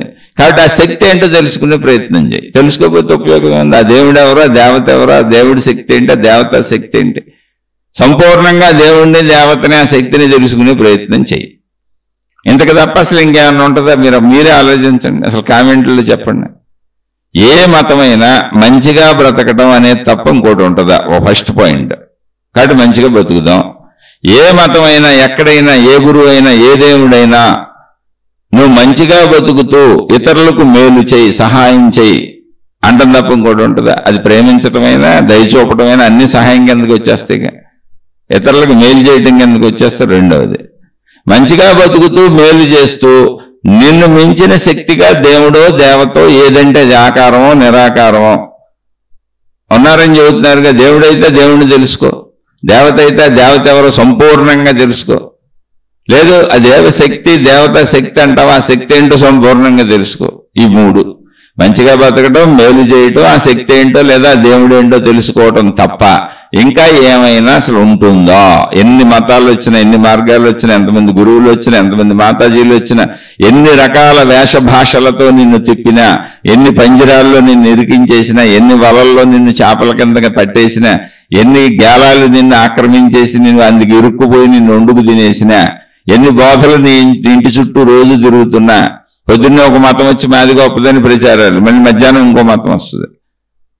ఓకే పోనీ ఎన్ని వచ్చినా ఈ 3ఏగా, మంచిగా బతకటం, మేలు చేయటం, మతానికి ఆధారమైనటువంటి ఆ దేవుడు ఎవరో, ఆ దేవత ఎవరో లేదా శక్తి ఎవరో దాన్ని తెలుసుకోవటం అంతే. ఇంక ఇంతకు తప్ప ఏదైనా ఉందా? ఈ 3 నువ్వు చేస్తూ ఉన్నప్పుడు అసలు ఏ మతం నుంచి అయినా గ్రహించు. మతాన్ని ఎందుకు పట్టుకెళ్ళాడుతున్నావు? ఆ పంజరంలోకి ఎందుకు దొరుకుతున్నావు? నువ్వెందుకు చేపగా దొరికిపోతున్నావు? నువ్వెందుకు మతం తరపున యుద్ధం చేస్తున్నావు? గురువు తరపున యుద్ధం చేస్తున్నావు? దేవుడి తరపున యుద్ధం చేస్తున్నావు? అసలు దేవుడి తరపున యుద్ధం చేయమని ఎవరు చెప్పారు? దేవుడి తరపున యుద్ధాలు ఉంటాయి ఎక్కడన్నా? మంచిగా బతకమని చెప్పే మతం కానీ, మంచిగా బతకమని చెప్పే దేవుడు కానీ యుద్ధాలు ఉంటాయా? అసలు చెబుతుందే మంచిగా బతకమని, నువ్వు యుద్ధం మనుషులతోనే చేస్తావు, మతం పేరు మీదైనా ఎలా ఉంటాయి? ఆ మాత్రం నీ జ్ఞానం పనిచేయట్లేదా? అంత మూఢతలో కొట్టుకుపోతున్నావు నువ్వు. ఆ మూఢతలు వదిలించుకో, దేంట్లోనూ ఇరుక్కుపోబాక, అన్నింటిలో ఉన్న మంచిని తీసుకో. ఇప్పుడు రైతు బజార్కి వెళ్తాం, మనం తినటానికి పనికి వచ్చే కూరలు అన్నీ అమ్ముతారు అక్కడ. అన్నీ మనం తినడానికి పనికి వచ్చే కూరగాయలు అక్కడ ఉన్నాయి. పనికిరాని ఎందుకు అమ్ముతారు అసలు రైతు బజార్లో? ఇందులో ఏది గొప్పది ఏది తక్కువది ఏంటి? అన్నీ పనికి వచ్చాయే. కాదు నాకు ఇష్టం వచ్చింది ఇదే తింటానన్నావు అనుకో, రోగగ్రస్తుడు అవుతావు. ఎందుకని? నీ శరీరానికి అవసరమైన విటమిన్స్, మినరల్స్ ఇంకా బోల్డ్ ఉన్నాయి, వందల వేల రకాలు ఉన్నాయి. అందుకని అవన్నీ అందేలా అనేక ఆహార పదార్థాలని సృష్టించింది. కాబట్టి నువ్వు ఇక్కడ ఇష్టతలో అయిష్టతలో కాకుండా అన్నీ ఎంతెంత అవసరమో అంతంత అన్నింటినీ గ్రహించి జ్ఞానంతో తిన్నావు అనుకో, నీ శరీరానికి కావలసిన సమస్త బలములు అందుతాయి. అది అక్కడ ఉద్దేశం. అది అలాగే అన్ని మతముల నుంచి జ్ఞానం గ్రహించు. అందరు గురువుల దగ్గర నుంచి జ్ఞానం తీసుకో. ఎవరు వద్దన్నారు? అందరినీ గౌరవించు. ఇప్పుడు వీళ్ళు ఏం చెబుతున్నారు? నన్ను గౌరవించడం అంటే వాళ్ళని గౌరవించకూడదు, ఈ మతాన్ని పూజించడం అంటే ఆ మతం ఇంకా అసలు చూడకూడదు, ఈ గురువుకి శిష్యుడిని అయ్యానంటే ఇంక మిగిలిన గురువులందరూ పనికిరారు, వాళ్ళ జోలికి వెళ్ళకూడదు, వాళ్ళు ఎంకెనకూడదు, వాళ్ళు చూడకూడదు. ఇదిగో నా వేషభాషలో నీకు స్టాంప్ వేశాను. ప్రతి గురువు ఒకటి పట్టు కూర్చున్నాడు, నా రంగు ఇది, నా స్టాంప్ ఇది, నా విధానం ఇది, నువ్వు ఇందులోంచి ఇంకో దాంట్లోకి వెళ్ళటానికి లేదు, వెళ్ళావని నష్టపోయారు. ఇప్పుడు దీనికి ఉదాహరణలు కూడా చెబుతున్నారు, చాలా అద్భుతమైన ఉదాహరణలు. ఏంటంటే, ఒక భార్య భర్తకు ఎలా అంకితమై ఉండిపోవలెనో, అంటే ఒక భార్య భర్తకు ఎలా అంకితమై ఉండిపోద్దో, ఒక శిష్యుడు గురువుకి అలా అంకితమై ఉండిపోవాలంట. ఒరే అసలు అర్థమేమన్నా ఉందరా నాయన? ఇందులో పుస్తకాలు రాసేసుకొని చెప్పేస్తే భార్యాభర్తలు భౌతికం తండ్రి, అది శారీరక కోరికది. శారీరక కోరికలు తీర్చుకునేటప్పుడు ఎడాపెడా ఎవరు పడితే వాళ్ళు, ఎవరితో పడితే వాళ్ళతో తిరిగితే ఈ పిల్లలు ఎవరికి పుట్టారు, ఈ బాధ్యత ఎవరు వహించాలి, ఈ కుటుంబ వ్యవస్థ ఎలా నడుస్తుంది, అందుకని అలా పెట్టారు రూల్స్. ఓ భార్య ఓ భర్త. ఇప్పుడు ఒక భర్త ఇక్కడ ఇంకోటి ఉంది దీంట్లో పోలిక. భార్య భర్తకు ఎలా అంకితమైపోద్దో గురువుకి అలా అంకితమైపోవాలన్నారు. మరి గురువుకి ఎంతమంది భార్యలైనా ఉండొచ్చా? అంటే శిష్యులు ఎంతమంది అయినా ఉండొచ్చా? భార్యకి భర్త కూడా ఒకడే ఉంటాడుగా, అప్పుడు నువ్వు కూడా శిష్యుడికి అంకితం అయిపోవా? ఒక్క శిష్యుడికే అవుతావా? అవో నీ కోట్ల మంది కావాలి, ఆయన ఎమ్మడి తిరుగుతా ఉంటాడు, నేను చీపుర్లు పెట్టుకొని ఊడుచుకుంటా. ఏమండి ఇది న్యాయమైన ధర్మమైన? మీకు బుర్ర ఉంది అసలు? నేను ఎవరిని విమర్శించట్లా, ఆ పోలికలే తప్పని చెబుతున్నా. మీరు అడిగే అట్రాక్ట్ అయిపోతున్నారు, ఎడిక్ట్ అయిపోతున్నారు. ఇప్పుడు భార్యకు భర్త అంకితం అయిపోయినట్టు గురువుకి శిష్యులు అంకితం అయిపోవాలని ఒకళ్ళు ఒప్పుకుంటే, భార్యకు భర్త కూడా ఒక్కడే ఉంటాడు. భర్తకు భార్య అంకితం అయిపోయినట్టుగా శిష్యులు అంకితం అయిపోవాలి గురువుకి. అప్పుడు భర్త కూడా భార్యకి అంకితం అయిపోవాలి. గురువుకి ఒక శిష్యుడే ఉండాలి, ప్రతి గురువుకి ఒక శిష్యుడే ఉండాలి. మరి నువ్వు ఈ పోలికే కదా వాడేవు. ఎవరికి నచ్చినట్టు వాళ్ళు వాడేసుకుంటే, పుస్తకాలు రాసుకుంటే అట్ట జ్ఞానాన్ని. అది శారీరక సంపర్కము, భౌతిక వ్యవస్థ, తద్వారా పిల్లలు పుట్టడము, ఒకళ్ళపై ఒకళ్ళు ఆధారపడి ఉండటము, ఒక జీవితకాల పర్యంతము కలిసి ఉండటము. ఎవరితో పడితే వాళ్ళతో తిరుగుతుంటే ఎవరికి సెక్యూరిటీ లేకుండా పోయింది. అందుకని కుటుంబ వ్యవస్థ ఏర్పరిచి ఒక భార్య ఒక భర్త వీళ్ళిద్దరే శారీరక కోరికలు తీర్చుకోవాలి, వీళ్ళకి పుట్టిన పిల్లలను వీళ్ళే పెంచుకోవాలి, వీళ్ళ తల్లిదండ్రులను వీళ్ళే చూసుకోవాలి అనేటువంటి ఒక ధార్మిక వ్యవస్థను ఏర్పాటు చేసుకున్నాం. ఎందుకని? హాయిగా బతకడానికి, ఆనందంగా బతకడానికి మనం పెట్టుకున్న ధర్మ వ్యవస్థ. జ్ఞాన వ్యవస్థకి ఎందుకు? జ్ఞానం ఎంత గ్రహిస్తే అంత మంచిది, జ్ఞానం ఎంత తెలుసుకుంటే అంత మంచిది. ఈ గురువుకి అంకితం అయిపోయి ఈ గురువు చెప్పిందే నాకు చాలండి, అసలు అటు గురువుగా దొంగ గురువు అయితే ఏమైపోతావు? జ్ఞానం ఎంత తెలిస్తే అంత మంచిగా ఉండమని చెప్పడానికి ఎన్నిసార్లు వింటే ఏంటి, ఎంతమంది దగ్గర వింటే ఏంటి, ఎంత వింటే ఏంటి, మంచిగా ఉండటం కదా అల్టిమేట్ గా. నిజమైన గురువు ఏం చేస్తాడు తెలుసా? ప్రపంచంలో ఉన్న గురువులు ఎంతమంది ఏం చెబుతుంటే స్వీకరించమని చాలా మంది గురువులు ఇతర గురువుల దగ్గరికి తమ శిష్యుల్ని పంపిన వాళ్ళు ఉన్నారు. నువ్వు వెళ్ళి నేర్చుకుని అక్కడ కూడా తెలుసుకొని. స్వయంగా మీకు ఇక్కడ వివరణ కూడా ఇస్తాను. వ్యాస మహర్షి కొడుకు సుఖ మహర్షి. వ్యాస మహర్షి అంటే ఎవరో తెలుసా? మొత్తం ఇప్పుడు మనం వింటున్న పురాణాలు, ఇతిహాసాలు, మనం చదువుకుంటున్న వేదాల నుంచి వచ్చిన వేద జ్ఞానం అన్నీ ఆయన రచించి ఇచ్చినవే. ఆయన పేరు మీద వ్యాస పూర్ణిమ అని జరుగుతుంది. అదే గురు పూర్ణిమ. అది వ్యాసుడిని పూజించేది. ఇప్పుడు ఎవరు గురువులుగా వీళ్ళు పెట్టుకుని బోర్డులు పెట్టుకున్న వాళ్ళని పూజ చేసుకుంటున్నారు, మా గురువు గారు ఈయనని. కాదు నాయన, వ్యాస పూర్ణిమ. వ్యాసుడనే ఆయన ప్రజలకు అనువుగా జ్ఞానాన్ని రచించి అందించాడు. నీ గురువుని నువ్వు పూజించకూడదు, వ్యాసుడిని పూజించాలి. ఎందుకని? ఎవరు ఇప్పుడు ఏం చెబుతున్నా ఆయన దగ్గర నుంచి వచ్చిందే. అలానే ఆయనకు కూడా ఎక్కడి నుంచి వచ్చింది? వెనకట మహాత్ములు. కానీ అది అస్తవ్యస్తంగా ఉంది, ప్రజలకు అందేలా విధానంలో లేదు. అందుకని ఒక విధాన క్రమంలో వేదాలను పద్ధతిలో పెట్టారు, ప్రజలు అందుకునేలా, ప్రజలకి అర్థమయ్యేలా. వ్యాసుడు అంటే వ్యాపింపజేసిన వాడు. వ్యాసము అంటే వ్యాపింపజేయటం. దాన్ని ఒక పద్ధతిలోకి తెచ్చి, ఒక విధానంలో తెచ్చి, ప్రజలు గ్రహించడానికి అనువుగా తయారు చేసి ప్రజల్లోకి దాన్ని వ్యాపింపజేశాడు. అందుకని ఆయన వ్యాసుడు. వేదములు అన్నప్పుడు వాటికేం పెద్ద ఏదో అర్థం లేదు. వేదములు అంటే తెలుసుకొనదగినవి. వేదములు అన్న పేరు ఏంటంటే తెలుసుకొనదగినవి. ఎవరో అందరూ అటు పేరే తెలుసుకొనదగినవి అంతే. వాటిని తెలుసుకొనదగినవి కనుక మనుషులందరికీ అందించాడు అంతే ఆయన. అంటే రకరకాలుగా అందించే ప్రయత్నం చేశారు ఆయన. అందులోంచి వచ్చిన జ్ఞానమే ఎక్కడ ఏ మతంలో మీకు ఎంతెంత కనపడిన ఎవరికాళ్ళు ఎంతెంత పట్టుకొని మా మతం, మా ఇది, మా విధానం, మా దేవుడు అని కొద్దిగా మొక్కలు చేసి చెబుతూ ఉంటారు. అందుకని ఈ సత్యము తెలిసిన మహనీయులైనటువంటి మహాత్ములు ఏం చెప్పారంటే, మనం ఆయన్ని మర్చిపోకూడదు, మానవ జాతికి ఎంతో మేలు చేశాడు ఆయన. అందుకని సంవత్సరంలో ఒకసారి వ్యాస పూర్ణిమ అని మనం ఆయన్ని గుర్తు చేసుకుని ఆ మహానుభావుడి కృతజ్ఞతలు చెబుదామని గురు పూర్ణిమ అనేది వ్యాస పూర్ణిమ. అసలు గురు పూర్ణిమ కాదు. అయితే గురు పూర్ణిమ అని ఎందుకన్నారంటే వ్యాసుడే గురువు అని. మీరేమో ఇప్పుడు కనపడిన గురువు కళ్ళు చేస్తున్నారు. ఏం చేయాలి? ఈ కనపడిన గురువుకి ఆధారము వ్యాసుడిచ్చిన సంపద, జ్ఞాన సంపద. చాలా మంది నాకు కూడా గురువు గారు నమస్కారాలు అని పెడతారు. నేనెందుకు గురువునండి? స్వామి అంటారు కొంతమంది, భగవాన్ అంటారు కొంతమంది. అసలు ఏమన్నా అర్థం ఉందా మీరు అనేది దానికి? నేను మీలాంటి సామాన్యుడినే. నేను మాట్లాడే మాటలన్నీ కొన్ని వందల వేల పుస్తకాలు ఈ మహాత్ములు అందించి చదివాను. ఆ మూలం వ్యాసుడి నుంచి వచ్చింది. ఎంతో మంది మహాత్ములు సాధనలు చేసి వాళ్ళ జీవితాలలో వాటిని తపస్సులు చేసి, ధ్యానాలు చేసి, వాళ్ళ జీవితాలు ఖర్చు పెట్టి, మొత్తం వాళ్ళ జీవితాలు ల్యాబొరేటరీలుగా ఉపయోగించి మళ్ళీ ఆ జ్ఞానాన్ని అనేక రూపాలుగా అందించి, గ్రంథాలు రచించి, ఉపన్యాసాలు చెప్పి, వివిధ రకాలుగా దేశకాల పరిస్థితులు మారుతున్న వాటికి అనుగుణంగా ప్రజలకు అర్థమయ్యేలా చెబితే అవన్నీ చదివి గ్రహించి, అందులో నాకు అర్థమైన అన్ని నేను ఎక్కడ చదివాను? కొన్ని చదివాను. వాటిల్లో 4 నేను చెబుతున్నాను. మళ్ళీ నన్ను కూడా గురువుని చేసేస్తా అంటారు. ఇవాళ కామెంట్లో పెట్టారు, మీ దర్శనానికి వస్తాం, మీరు మాకు సలహాలు ఇవ్వాలి. నేను సలహాలు ఇచ్చేది నా బొంద? నాకు సలహా తెలియదు. నా జీవితంలో నాకు శారీరక అనారోగ్యాలు ఉన్నాయి, మానసిక అనారోగ్యాలు ఉన్నాయి, ఆర్థిక సమస్యలు ఉన్నాయి, కుటుంబిక సమస్యలు ఉన్నాయి, సామాజిక సమస్యలు ఉన్నాయి. అయితే ఇవేవి నన్ను భయపెట్టవు, అది కూడా చెబుతున్నాను. సమస్యలు ఉన్నాయి అంతే. అవేమి భయపెట్టి నేను బెంబేలెత్తిపోయి ఏమి అవను. హాయిగా సంపూర్ణంగా చావొచ్చే వరకు బ్రహ్మాండంగా జీవిస్తాను, ఆనందంగా జీవిస్తాను. శరీరంతో ఆనందిస్తున్నాను. ఎన్ని సమస్యలున్నా, శారీరక మానసిక సమస్యలున్నా, మనసు ఆనందంగా ఉంది, శరీరం ఆనందంగా ఉంది. సమస్య అనేది సృష్టిలో అందరికీ ఉంటుంది. సృష్టిలో జీవించడమే ఒక సమస్య. సమస్య లేకుండా జీవిస్తావు? జీవితమే సమస్య. ఎందుకని? ఆహారం కావాలి, మలమూత్రాలు విసర్జించాలి, పడుకోవడానికి కావాలి, నిద్రపోతాం, నిద్రపోతే ప్రమాదాలు రాకుండా నిద్రపోవడానికి వసతి కావాలి, వనరు కావాలి, కట్టుకోవడానికి కావాలి, తినడానికి కావాలి, తాగడానికి కావాలి, పంచేంద్రియాలకు అన్నీ కావాలి. కావాలన్నదే సమస్య. అసలు దానికి ప్రయత్నమే సమస్య. అందులో బోల్డ్ వస్తూ ఉంటాయి. కాబట్టి సమస్యలు ఉన్నాయని చెబుతున్నాను, సమస్యల వలన సామాన్యుడిని అని చెబుతున్నాను. కానీ నేను ఆనందంగా లేనని చెప్పట్లేదు. చాలా ఆనందంగా ఉన్నా, చాలా శాంతిగా ఉన్నా. లేకపోతే మీతో ఈ శీర్షికలు ఎందుకు పంచుకుంటాను?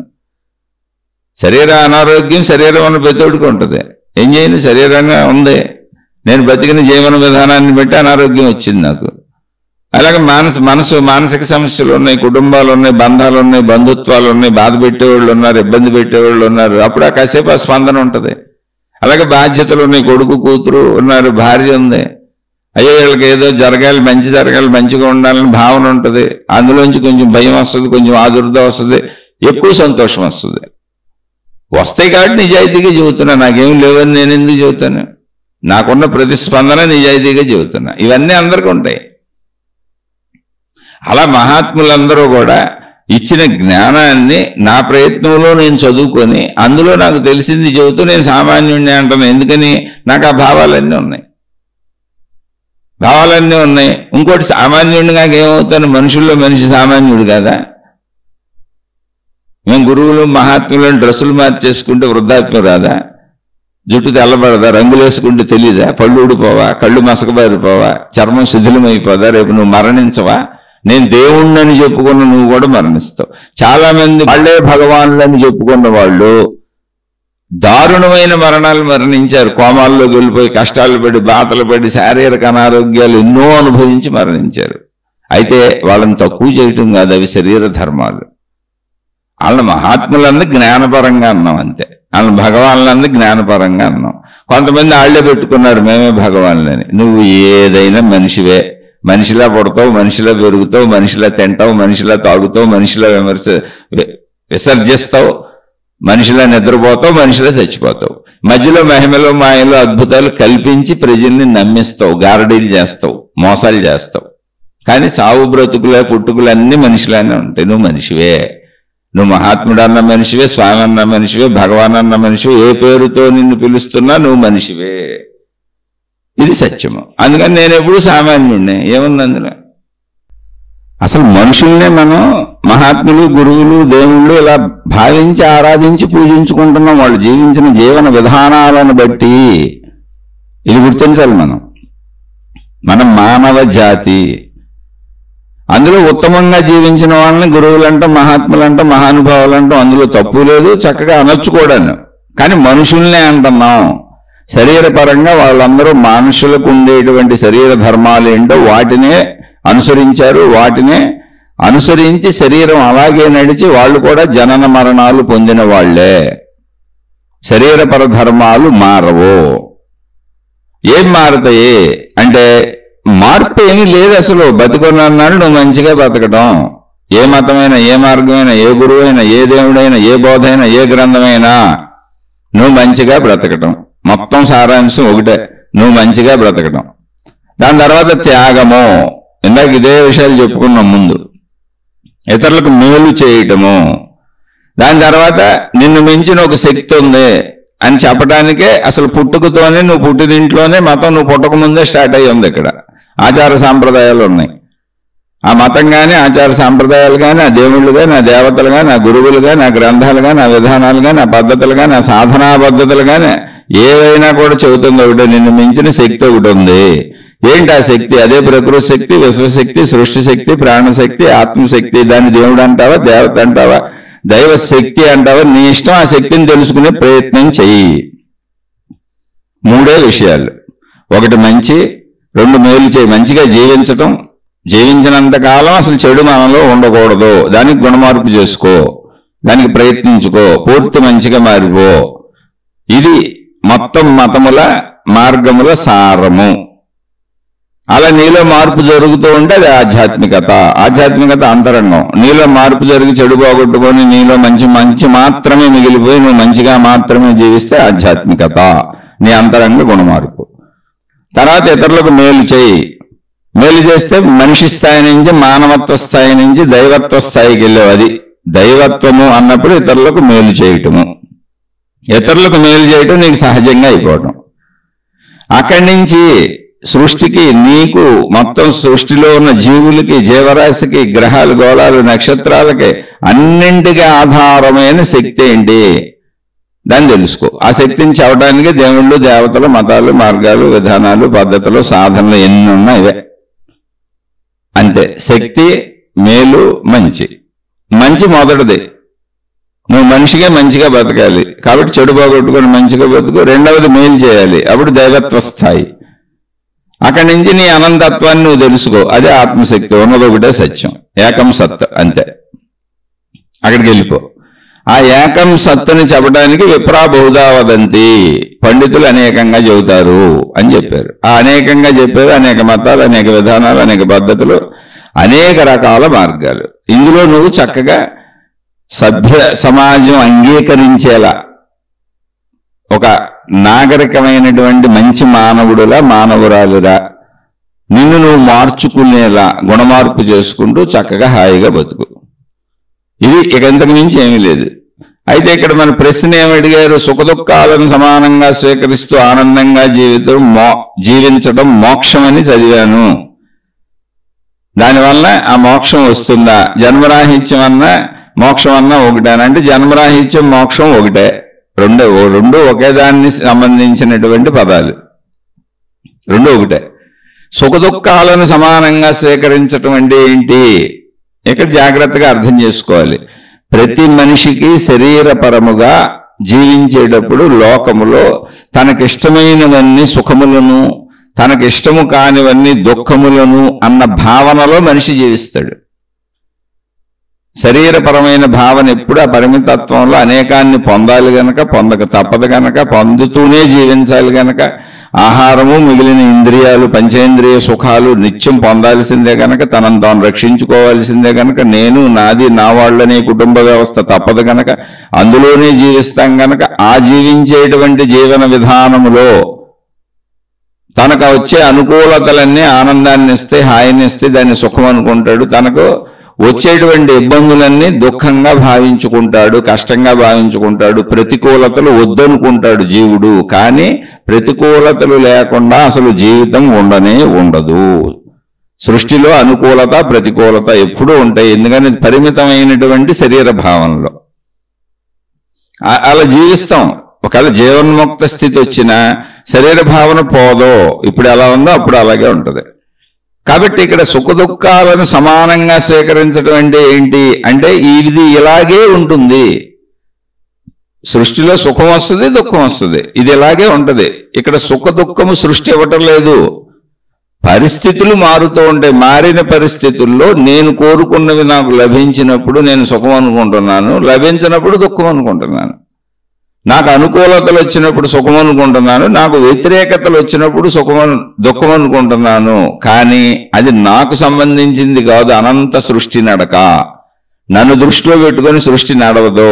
ఇప్పుడు వేసవకాలం ఎక్కువ వస్తే నేను దుఃఖం అనుకోవచ్చు, ఎండలు పెరిగిపోయి ఒక్కపోసేసి ఊపిరాడక, అది నేను దుఃఖం అనుకోవచ్చు. కానీ అలా వేసవకాలం ఎండలు ఎక్కువ లేకపోతే నీరు ఆవిరవ్వదు, మేఘములు అవ్వదు, వర్షాలు కురవ్వు. ప్రపంచ మేలు కోసం సృష్టిని బ్రతికించుకోవడానికి అనేక వ్యవస్థలు ఏర్పాటు చేసుకుంది. అవే భౌగోళిక పరిస్థితులు కావచ్చు, సామాజిక పరిస్థితులు కావచ్చు, అన్ని రకాలు.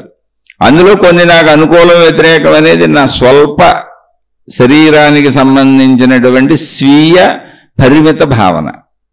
అది నిజంగా నాకు ఇబ్బంది అయి ఉండొచ్చు, కానీ దానిని జ్ఞానంతో అర్థం చేసుకున్నప్పుడు అది సృష్టిలో అవసర చర్యలుగా అవి నడుస్తున్నాయి. అంతే. అవి నాకు అనుకూలతలు అనిపిస్తున్నాయి, వ్యతిరేకతలు అనిపిస్తున్నాయి.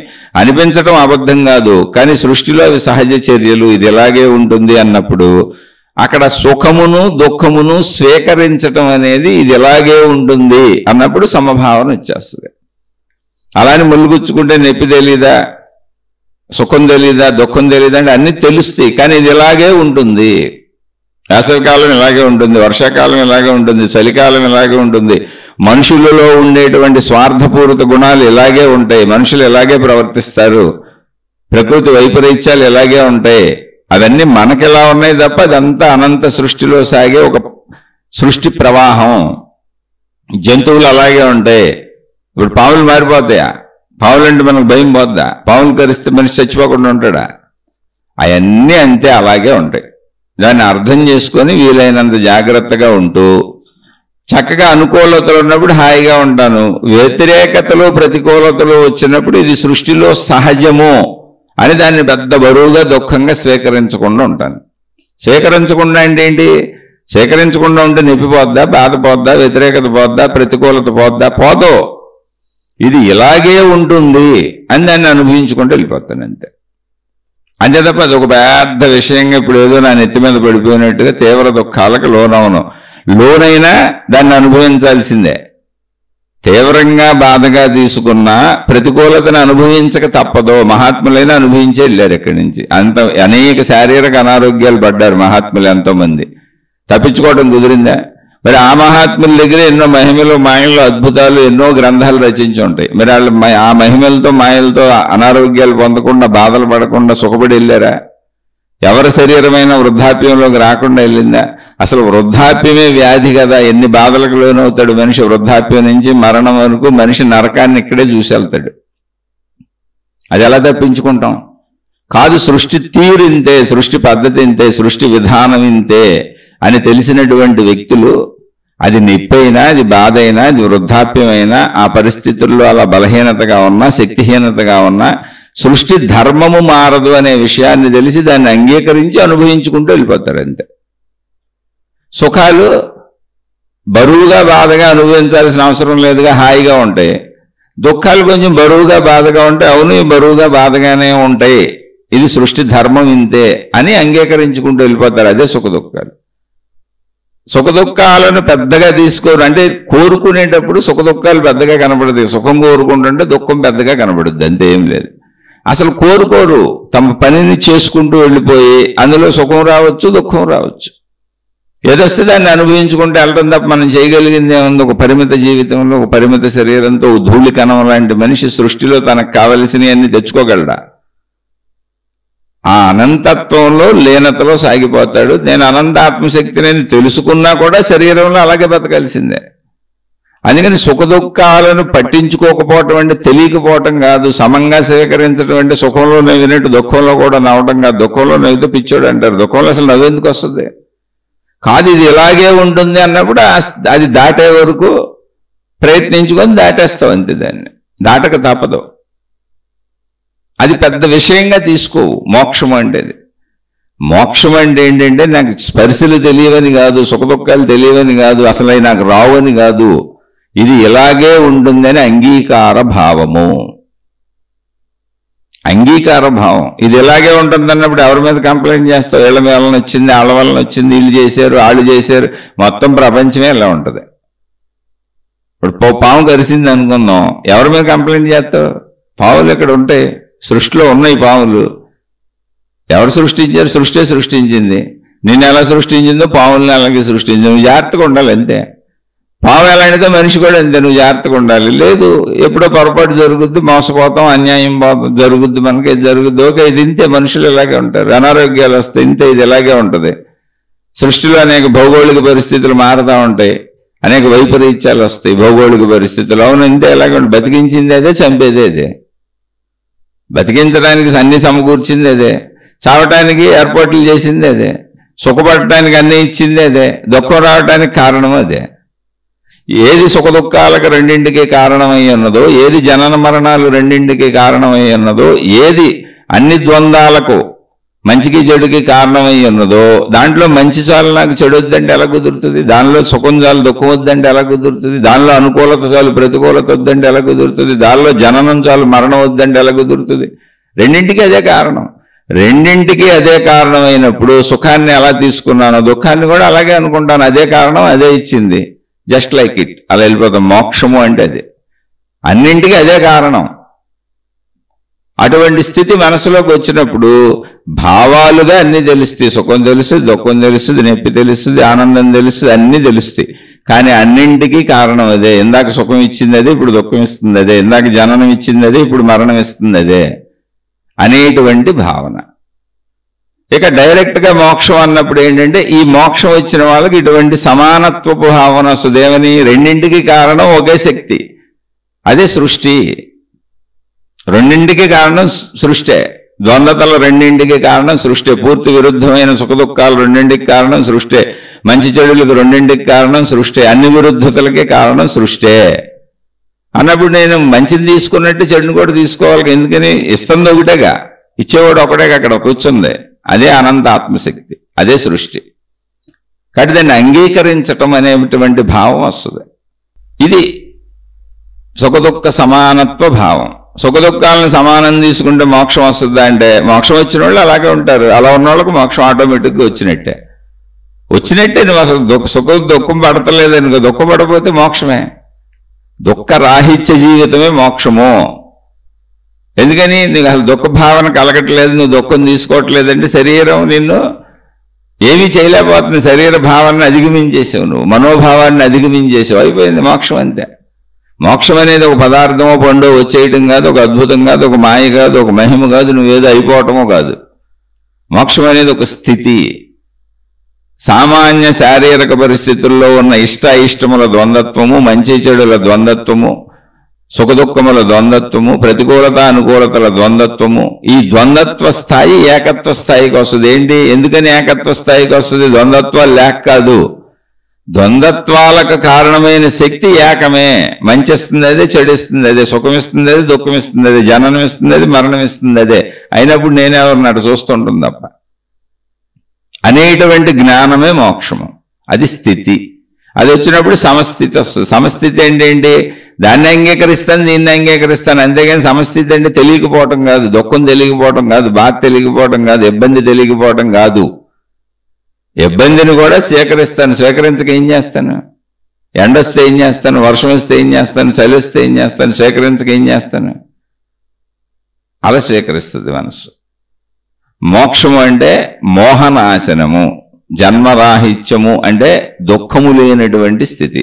అంటే శరీర భావాలు మనోభావాలు నీ మీద పనిచేయకపోవటం. శరీర భావాలని మనోభావాలు నీ మీద ఎప్పుడు పనిచేయవు? వాటిని నువ్వు అధిగమించినప్పుడు, నీ అదుపులో పెట్టుకున్నప్పుడు. లేదు శరీరమే నేను అనుకుని కోరికలతో ఊగిపోతున్నప్పుడు, సుఖాలు రాకపోయినా దుఃఖాలు వస్తే తట్టుకోలేము, బాధలు వస్తుంటే తట్టుకోలేము, కష్టాలు వస్తుంటే తట్టుకోలేము, అవన్నీ మనకు వద్దు అంటాం. మరి ఇప్పుడు సుఖాలే కావాలనుకుంటాం. అది శరీర మనోభావాల్లో ఇరుక్కుపోయిన స్థితి.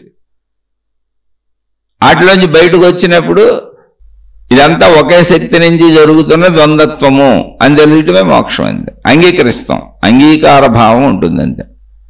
అందుకని ఒకవేళ మీకు ఇప్పుడు దుఃఖం లేదు, మీరు హాయిగా ఉన్నారు, మోక్షంలోనే ఉన్నారు. అసలు మీరు హాయిగా ఉన్నంతసేపు అందరూ మోక్షంలోనే ఉన్నారండి. దుఃఖంలోకి వెళ్ళినప్పుడు మోక్షాన్ని పోగొట్టుకుంటున్నారంటే ఇప్పుడు కూడా రోజువారీ జీవితంలో.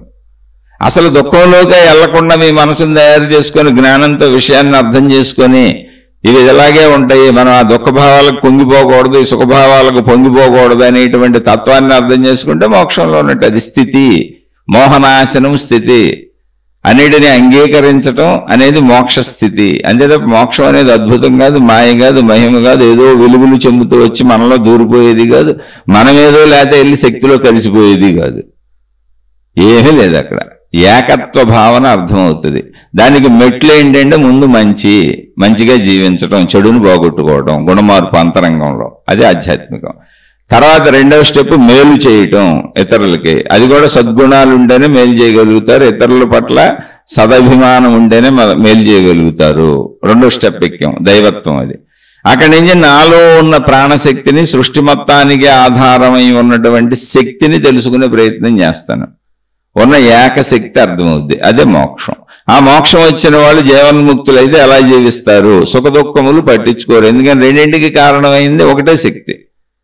శరీరంలో ఇది ఇలాగే ఉంటుంది, సృష్టిలో ఈ ద్వంద్వత్వం ఇలాగే ఉంటుంది. సృష్టికి అవసరమైనటువంటి మొత్తం సృష్టిని దృష్టిలో పెట్టుకొని సృష్టి నడుస్తున్నటువంటి నడకలో కొన్ని మనకు ఇబ్బందిగా అనిపించవచ్చు, కొన్ని మనకు అనుకూలంగా అనిపించవచ్చు. అనే జ్ఞానం తెలిసినప్పుడు సమదృష్టి వస్తుంది.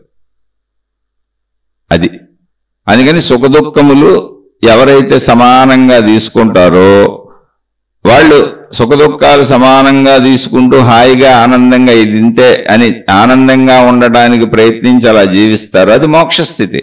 మోక్షాన్ని పొందిన వాళ్ళు అలా ఉంటారు. అలా ఉండేవాళ్ళు మోక్షాన్ని పొందినట్టే. మోక్షం ఎలా వచ్చిందని అసలు నాకు వచ్చిందా రాలేదా ఎలా తెలుస్తుంది? మోక్షం వచ్చినట్టు మనలో శరీరంలో ఏం మార్పులు జరగవు, ఎలా తెలుస్తుంది? నేను జీవించే జీవితం నాకు అసలు దుఃఖమే రావట్లే. ఇదే అంతటికే కారణమైన ఏకశక్తి నాకు అనుభవం అయింది, అర్థమైంది, నేను శక్తిని తెలిసింది, అయినా నాకు శరీరం ఉందని కూడా తెలిసింది. ఇప్పుడు నాకు అన్ని శరీరంతో నేను అనుభవించాన్ని సమభావాలుగా ఉన్నాయి. అదే జన్మరాహిత్యము, అదే మోక్షము. ఇంకా ఏమైనా సందేహాలు ఉంటే అడగండి, తప్పకుండా మాట్లాడుకుందాం. నాకు తెలిసినంత వరకు చెప్పే ప్రయత్నం చేశాను. ఆ ప్రయత్నంలో కూడా మళ్ళీ మీరు విన్న వాటిలో ఏమైనా సందేహాలు వస్తే అడిగే ప్రయత్నం చేయండి, విశ్లేషించుకుందాం. ఏదైనా ఇది విని గుణమార్పు చేసుకుంటున్నాం, మాలో గుణమార్పు కలుగుతుంది అంటే గుణమార్పు అంటే ఏంటి? చెడిపోవడం, మంచిలోకి రావడం. ఇది బేసిక్. ఇది రాకుండా ఆత్మజ్ఞానం అసలు అర్థం అవ్వదు, మోక్షస్థితి అర్థం అవ్వదు, ఆధ్యాత్మిక చదువు అర్థం అవ్వదు, అంతరంగంలోకి వెళ్ళడం కుదరదు. చెడు పోగొట్టుకొని మంచిలోకి రావాలి, మంచి నుంచి మేలులోకి వెళ్ళాలి, అంటే ఇతరులకు మేలు చేయాలి. ఆ మేలు నుంచి ఆత్మజ్ఞానానికి వస్తాం. అలా ప్రయత్నించుకునే వాళ్ళు మాత్రమే ప్రశ్నలు అడిగే ప్రయత్నం చేయండి. మిగిలిన వాళ్ళు దయించి అడగండి. ఒకవేళ నేను చెప్పింది నచ్చలేదు, మీకు అభ్యంతరకరంగా ఉంది, లేదా మీకు ఇష్టం లేదు, ఏదో ఆయనకు తోచించి చెబుతున్నాడు అనిపించింది, మీరు అసలు వినకండి. దయచేసి నన్ను క్షమించి వదిలేయండి. నేను ఒక సామాన్య మానవుణ్ణి, నేనే గురువుని కాదు, మహాత్ముడిని కాదు, అసలు అతి సామాన్యుణ్ణి. మామూలు సాధారణ ప్రజలు ఎలా బ్రతుకుతారో అలా బ్రతికేటువంటి అతి సాధారణ మనిషిని. ఏదో 4 పుస్తకాలు చదువుకొని ఆ వాచా వేదాంతాన్ని చెబుతున్నాను తప్ప నాకు అసలు ఎటువంటి అనుభవ జ్ఞానం లేదు, నాకు ఆత్మసాక్షాత్కారం కలగలేదు, నేనే గురువుని కాదు, ఏ మహాత్ముడిని కాదు, సాధారణ మానవుణ్ణి. కాబట్టి మీరు నన్ను క్షమించి వదిలిపెట్టేసి మీ మార్గాల్లో మీరు హాయిగా ముందుకు సాగిపోండి. శుభమస్తు. మీకు మీ కుటుంబ సభ్యులకు మేలు చేకూరుగాక. మరలా మరొక కొత్త శీర్షికతో కలుసుకుందాం.